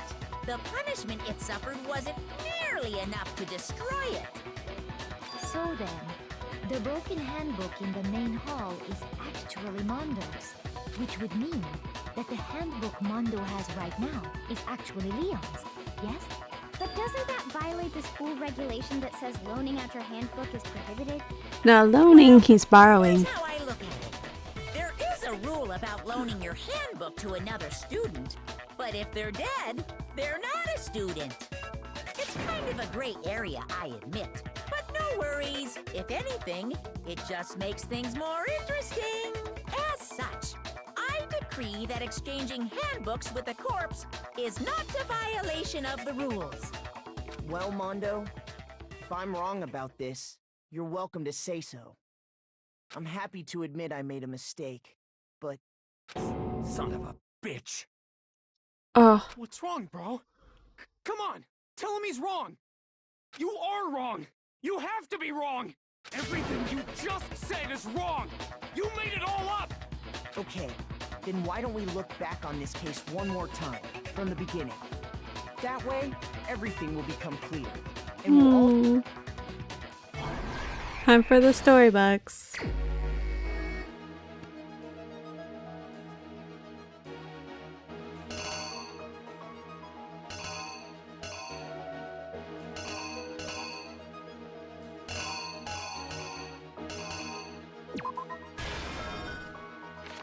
That one.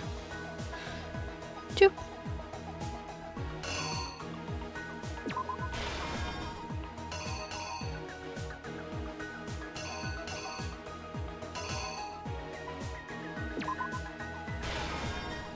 No, I don't think that goes there, actually.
Grabbing that one.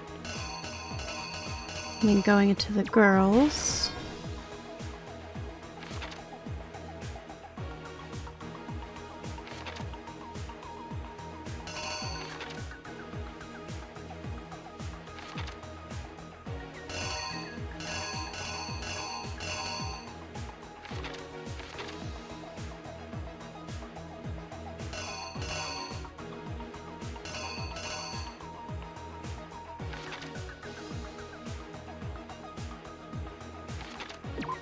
That one.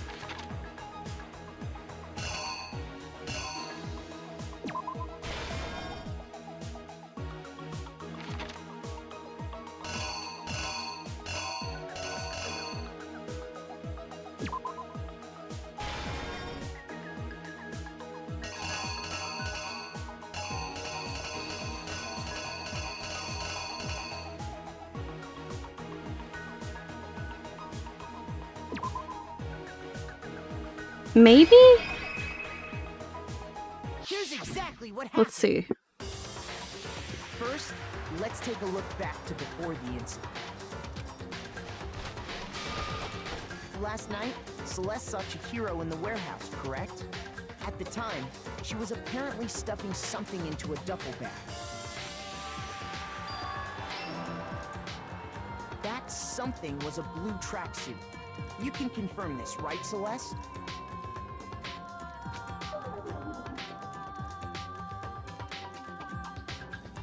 With bag in hand, Chihiro headed out, even though it was officially nighttime. She made her way to the locker room, specifically the boys' locker room. But how could the victim, who was apparently a girl, access the boys' locker room? Simple, because she was really a he, which is why he was able to use his own e-handbook to gain entrance to the boys' locker room. Once inside, he met with someone there. And the person he met was the one who killed him.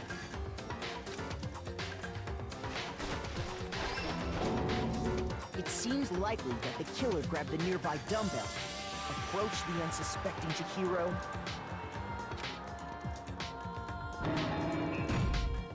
and attacked him. Huh? What do you mean that one's wrong? And attacked him. Yeah, okay. And that's where the bloodstains on the poster and carpeting in the boys' locker room came from.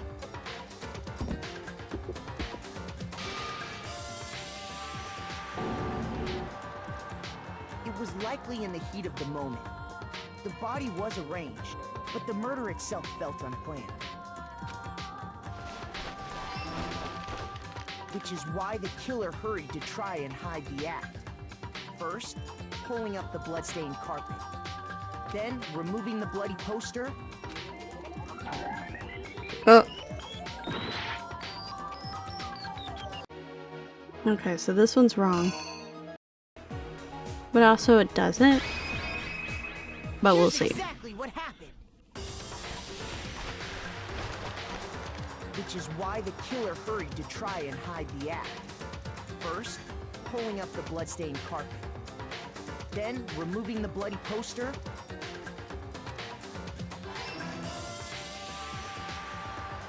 And finally carrying the corpse into the girls' locker room. A girl's handbook was necessary to get into the locker room, of course. But this alone doesn't prove that the killer was necessarily a girl. After all, Sayaka and Junko's handbooks had been placed in the main hall. Using one of those, a boy could get into the girls' locker room without much problem. And that's exactly how the killer did it. With the carpet and the poster they brought with them, they got to work. They changed the layout of the boys' and girls' locker room in what you might call a crime scene switch. That could have been the end of things, but no. No, because Kuya's fucked up. Yakuya discovered the body and decided to intervene in the situation, making things even more complicated. So, after stumbling on the crime scene, he went and grabbed the extension cord from the library, and then he got to work. He used the cord to string up Chihiro's lifeless body.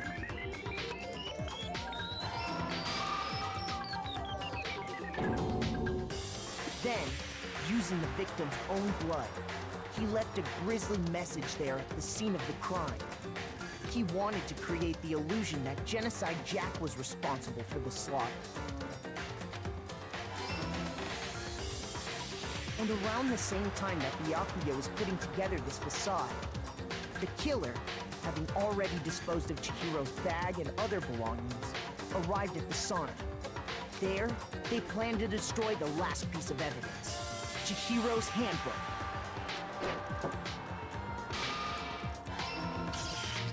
And just as the killer expected, the steamy sauna was enough to ruin the electronic gadget.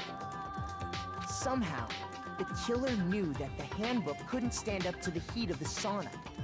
And the reason they knew that is because the sauna had already wrecked their own handbook. Can't believe you did this, Mondo. I'm disappointed in you. And that's how it all played out.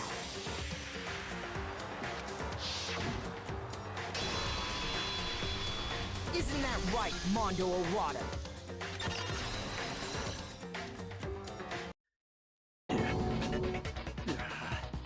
Wait!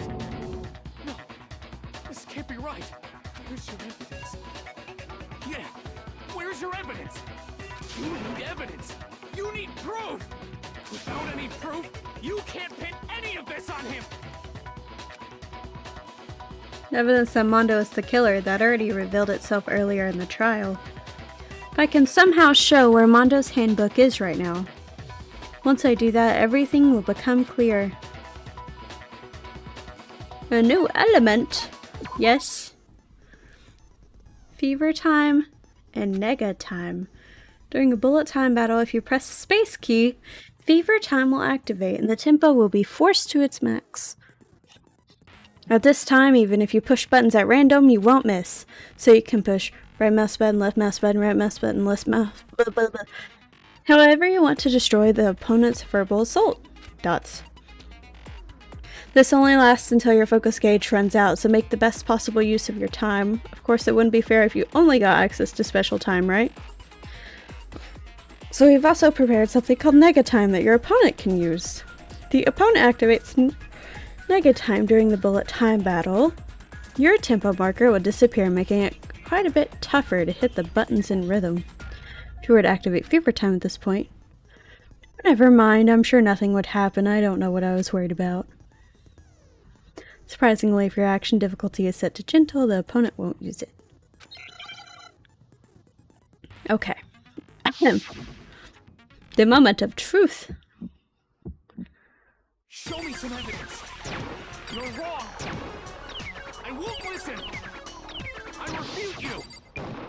False! Show me some evidence! I won't listen! False! I refuse to vote! Show me some evidence! You're wrong! I won't listen! I refute you! False! Show me some evidence! I won't listen! False! Oh. Show me some evidence! This should prove it! Oof. Sorry, Taka. If my thinking so far is right, Mondo must have replaced his broken handbook with Leon's. In which case, we can just check each of our handbooks right now. Once we do that, we'll... We don't gotta do that. Yeah. Yeah. I did it. I killed him. Mondo.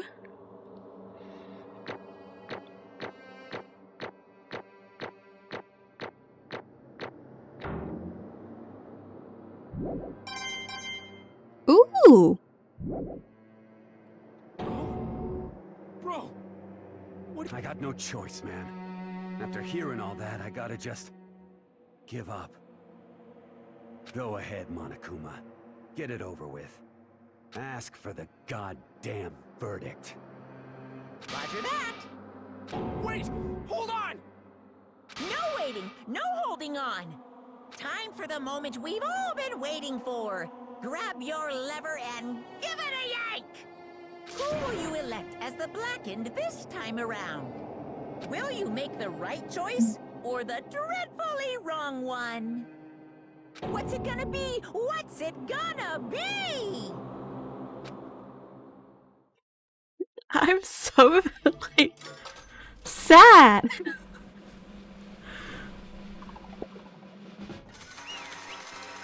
God damn it, Mondo.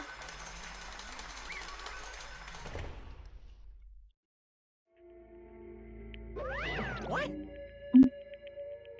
Uh-oh, this time it looks like you got it right again. Yes, it is so. The Blackened that killed Chihiro Fujisaki was... Mondo Awada! Dots. Unbelievable. In case you're wondering, the vote was not unanimous. Kiyotaka chose the wrong answer. You're treading very close to the danger zone, Mr. Ishimaru. You need to be more careful.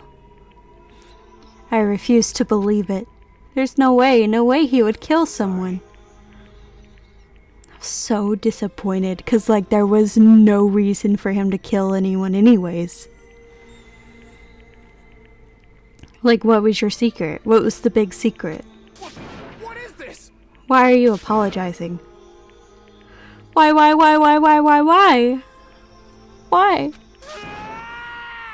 Why did you do it? Dots. Now then. Well, it looks like Mondo's taken a vow of silence, so allow me to explain on his behalf. Actually, The story of the murder this time is the sad story of two men. Oh, but for anyone who doesn't really want to hear it, you can hit the control key to fast forward the text. No, I would like to hear. Anyway, there was once a young boy. His name was Chihiro Fujisaki. He had an extreme inferiority complex regarding his own lack of strength. You're so weak, even though you're a boy. He'd heard things like that as long as he could remember, and he couldn't overcome his weakness. On the contrary, he tried to hide and buried himself further and further into that weakness. To take on the fragile form of a petite young girl, he had chosen that as his way out. Now nobody will be able to say anything about, even though you're a boy. But no matter how tightly he wrapped himself up in that shell, the inferiority complex had already taken root deep inside of him, and he was not so easily weeded out. As it turned out, the shell was completely empty. The complex didn't disappear. Instead, it only grew stronger and stronger. And weak. Weak.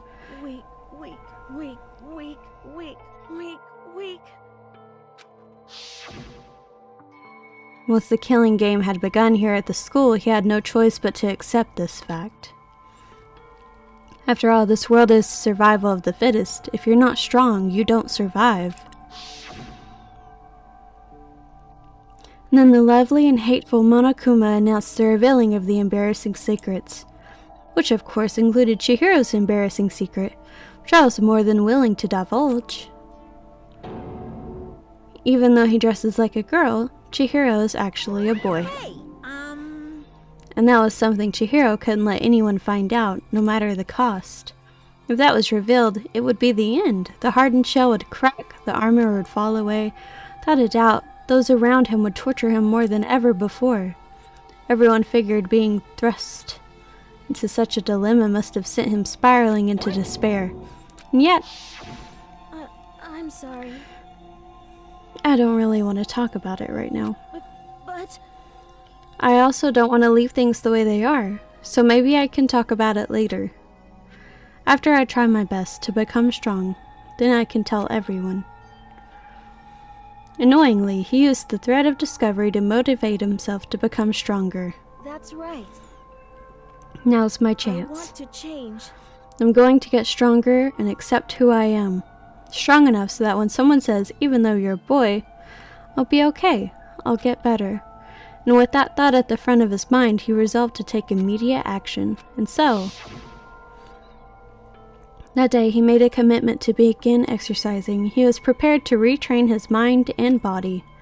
But sadly, that would be the first and only chance he would get at it.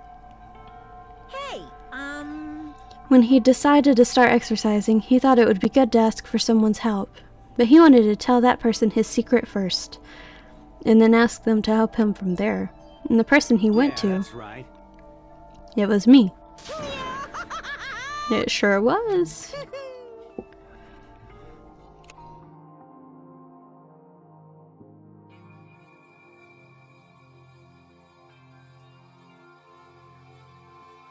The biker gang fella had been painfully clear how important his manly promises were. So Chihiro probably figured that even if he confided in Mondo, his honor would make him keep the secret. Dots. Plus, Mr. Macho Mondo was the very symbol of a strong man that Chihiro had always aspired to. Maybe talking to Mondo about it will help give me some courage. So he went and asked Mondo to help him become strong. That was his aspiration, and he thought that only with Mondo's support would he ever be able to come close to that. So then that must be why Mondo did what he did, to keep the promise he'd made to Chihiro.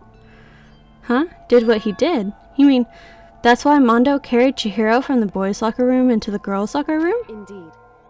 Yes, that's exactly what I meant. Wasn't that to cover up what he'd done? That could have been a part of it, but I don't think it was the main reason. The real purpose was to keep the promise between men he'd made to Chihiro. But how does moving the body keep his secret? Because if everyone knew he'd been killed in the boys' locker room, then everyone would have been arguing about how she got into the boys' locker room, right? Once that started up, at least a few of us would have immediately begun to suspect his identity, so he tried to protect Chihiro's secret by putting him in the girls' locker room and stealing his handbook. See? Then Mondo did all that to keep the promise he'd made to Chihiro, who he'd also killed. Mondo! Why would he do that? The more I hear you talk, the more I don't understand. I mean, you guys trusted each other, right? So why? Why did you... Dots. Because no matter what, I didn't want anyone to know. I knew it. So that's what triggered it after all. The possibility of having your embarrassing memories and secrets exposed. What is this? That's impossible. Nothing could have been that bad. Something he didn't want anyone to know, even if it meant killing someone? It's impossible. Don't make me repeat myself. To judge others by your own standard is the height of folly. Even if you can't comprehend it, he obviously can. That's all there is to it. Well, while we're on the subject, why don't I tell you? That embarrassing memory, that secret he didn't want anyone to know. You know what Mondo did? He killed his own brother. And everyone finds out anyways. Mondo, the ultimate biker gang leader, makes all the hoodlums and riffraff across the country tremble. The only reason he had a chance to join a gang in the first place was because of a certain someone. Mondo's older brother's name was Daya Owada. Mondo had nothing but respect for him. It was because of Daya that Mondo ever got on a motorcycle. Mondo's brother was his only family growing up. He was the only one Mondo could trust or respect. He wanted to measure up to his big brother, so he imitated him in everything he did. Mondo is the epitome of the starry-eyed kid brother. Meanwhile, the charismatic older brother had put together a local motorcycle gang. Before anyone knew it, had grown into the biggest biker gang in the country. Daya, the older brother, number 1 in the gang, and his number 2, his younger brother Mondo. In the beginning, everything was peaches and gravy. But when Mondo started to think about how he would have to take over the gang from his brother someday, his brother's greatness, his reputation, began to gnaw on Mondo's very soul.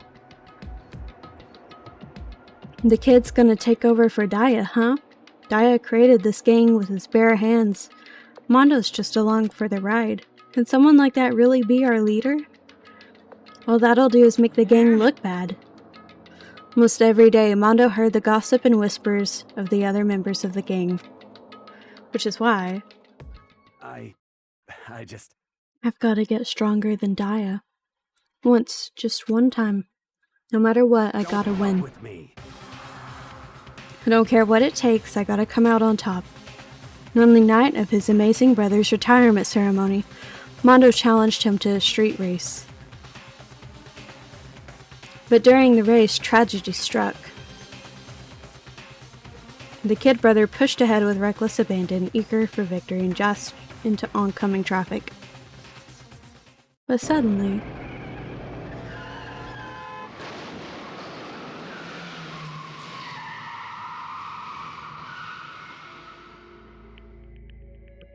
laying in his kid brother's arms, the older brother delivered his final words. "My bad, kid. I fucked up. Sorry." Of course he knew it was his brother's fault, but Daya never blamed him for what happened. "Hey kid, the rest is up to you. No matter what, you gotta keep the gang together. 'Cause it's the team you and me put together. It's a promise between men." He decided to hide the truth of what happened from everyone else in the gang, in order to keep the gang together and keep the promise to his brother. He could never admit to anyone that it was his own weakness that had caused the accident, and as a result, the team was made even stronger under the banner of a kid who'd bested his big brother. Daya was gonna lose to this kid brother, so he got stupid and got himself killed. That became the explanation for what happened. Mondo's lie became the truth. He wanted to lead the team so bad he was willing to tell all kinds of lies about his brother. I'm strong. And yet, as soon as our killing game began, he realized, no matter how tough he pretended to be, he was just another weakling that could die in an instant. And then the lovely, the hateful Monokuma announced the revealing of the embarrassing secrets, and at that point it was clear I would have no problem shedding light on his secret.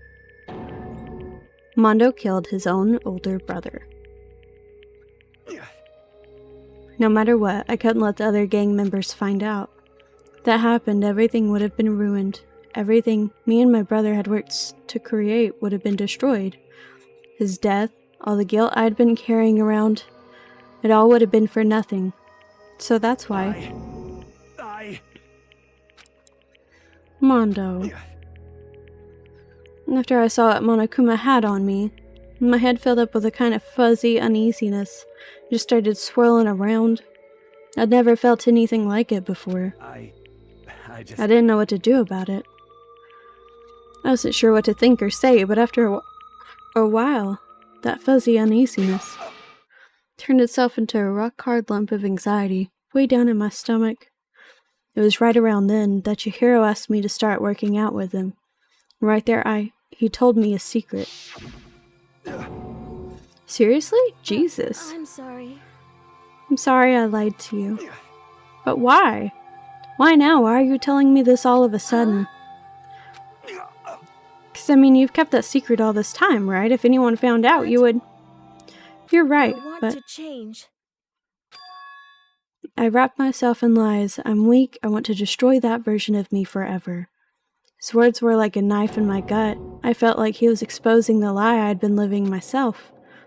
I have to change. I don't want to be weak anymore. You're so strong. It can't hurt you, right? Whatever secret Monokuma might tell us.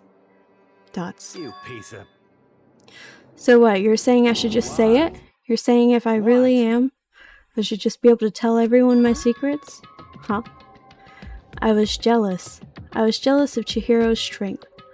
He had the strength to face his own weakness, to try and overcome it. It was the kind of strength I've never had, so I was jealous of him. And that jealousy broke me. What? Are you making fun of me? I'm strong. Are you fucking with me right now? No! I'm not making fun of you. You really are strong, Mondo. I felt like I could hear something starting to creak. Something inside my head. What did he want me to do? What was I supposed to do?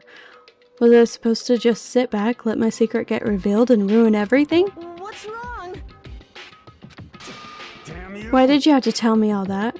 Are you trying to rub my failure in my face? I just wanted to... I just really admire you. I admire your strength. Yeah, that's right. I am strong. I'm strong. Stronger than you. Son of a bitch! I'm stronger than Daya. I don't remember anything after that. When I woke up again, he was laying at my feet, covered in blood. I had the dumbbell in my hand, and I was just staring at him down at the ground. Hey. I killed him. I killed Chihiro. Even after all this time, I'm still just as weak as I've always been. And thanks to that, I did something I can never take back. Mondo. He was normally so aggressive, so angry, he hid that weak side away from everyone. That was the secret. A weakness like that lived in a heart like his, and it turned him cold-blooded. God damn it.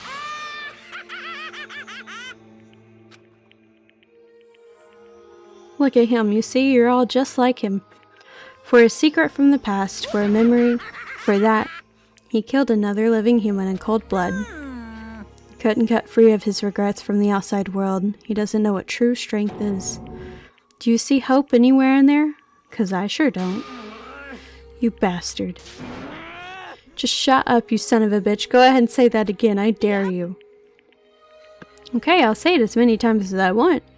It's what I want to say, but fortunately I can't do that right now because the time for punishing is fast approaching. Punishing? You mean execution? Well now. That's what I promised you, right? The Blacken that disturbs the peace will be punished. Ridiculous. Hold on. Now then, I prepared a very special punishment. For Mondo Owada, the ultimate biker gang leader. Wait. Let's give it everything we've got. It's punishment time. Oh, damn. I said wait! Dots. Sorry, man. I couldn't keep the promise we made. From one man to another.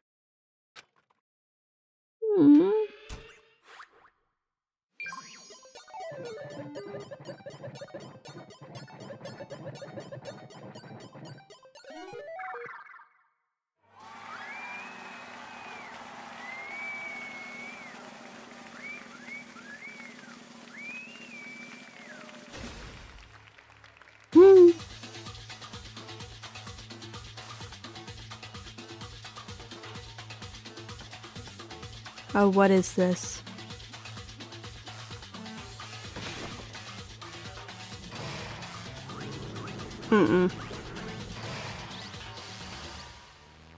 The Cage of Death.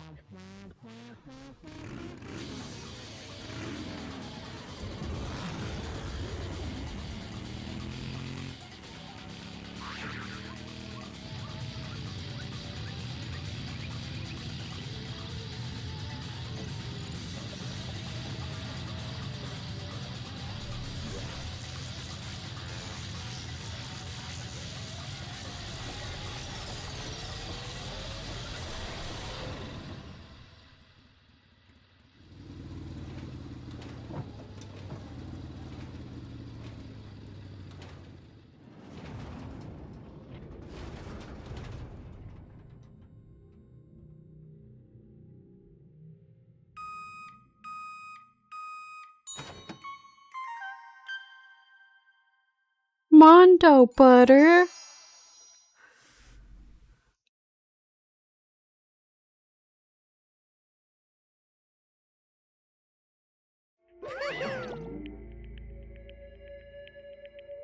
Laugh at death and your soul will forever be at peace. It can't be. My brother. Another murder and another execution. I want to feel again. Everyone's lives are taken so lightly here. I feel like I might be going mad. Maybe I'll just let it happen.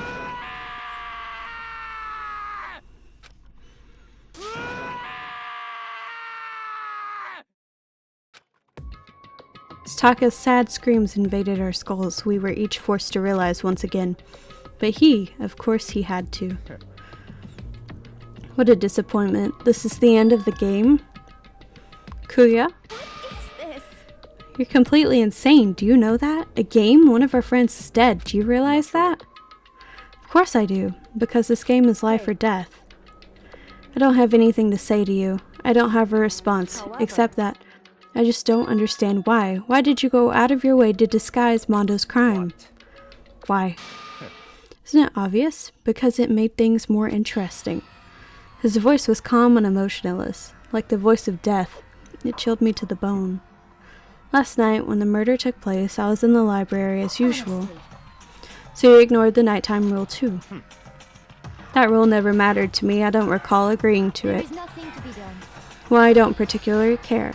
Please continue. The night grew late, and I decided to return to my room, which is when I stumbled upon him.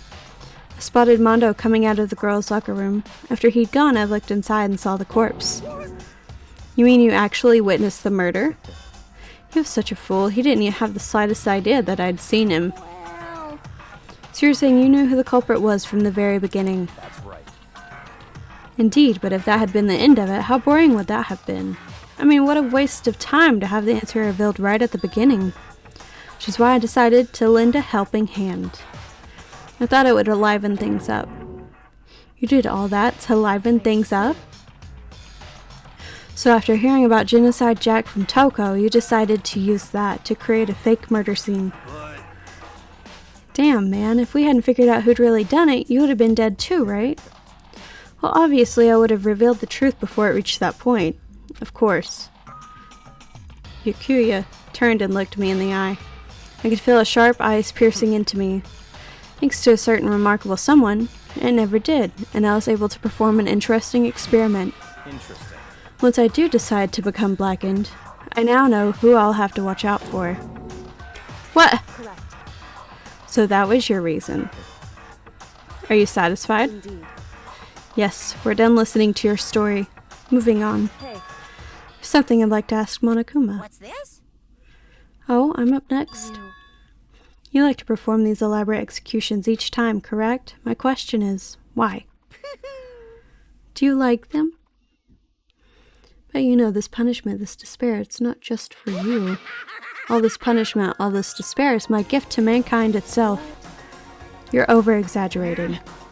I am not over-exaggerating. These punishments are meant to transform all hope to despair. What do you mean? Mean? Mean? Mean? Mean? Good grief, I don't understand why you have to pick apart every little stupid thing. Whatever, it doesn't matter. In the end, I'm going to stand alone as the victor, and then everything will be revealed to me. The noble son of a noble family. Truly, you understand me. I think this is the start of a terrifying friendship. Shut up, I would never stoop to the level of a childish criminal like you. Let me just say this. After I've achieved complete victory, you're up next. Going to find you and kill you, understand? In the name of the Togami family, for which victory is a foregone conclusion. Ooh, so cool. It's like you're the main character of a video game or something. No trash mob for you. Swear, whatever it takes, I will kill you. Temper, temper. Sounds like someone needs a nap.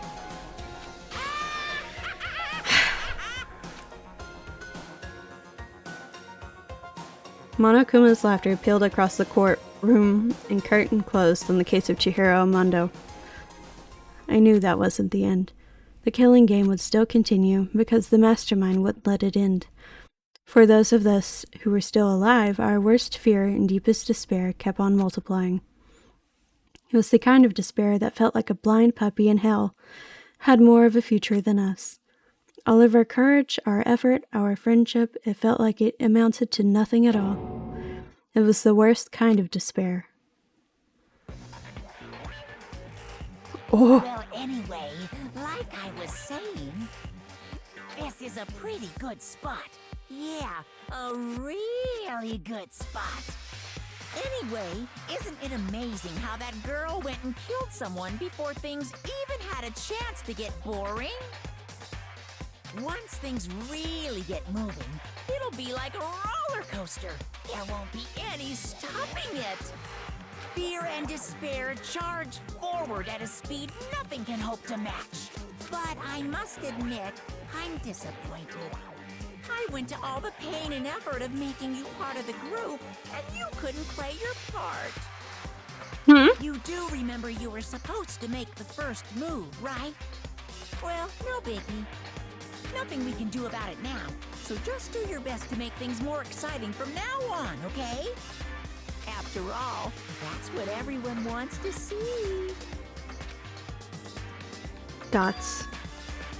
There's one thing I'd like to ask you. As long as you don't want to know my measurements, fire away. Who is it? The 16th high school student, I mean. My, you really took me by surprise there. I know I said you could ask anything, but super denied, ultra denied, demonic denied. Because you see, that's my ace in the hole. And nobody'd be dumb enough to reveal that, right? No matter how close they were to their friends.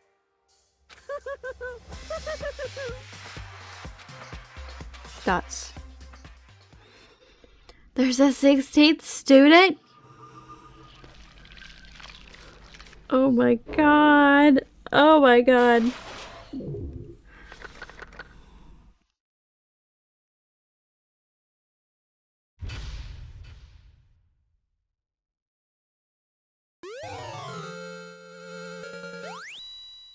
No thanks.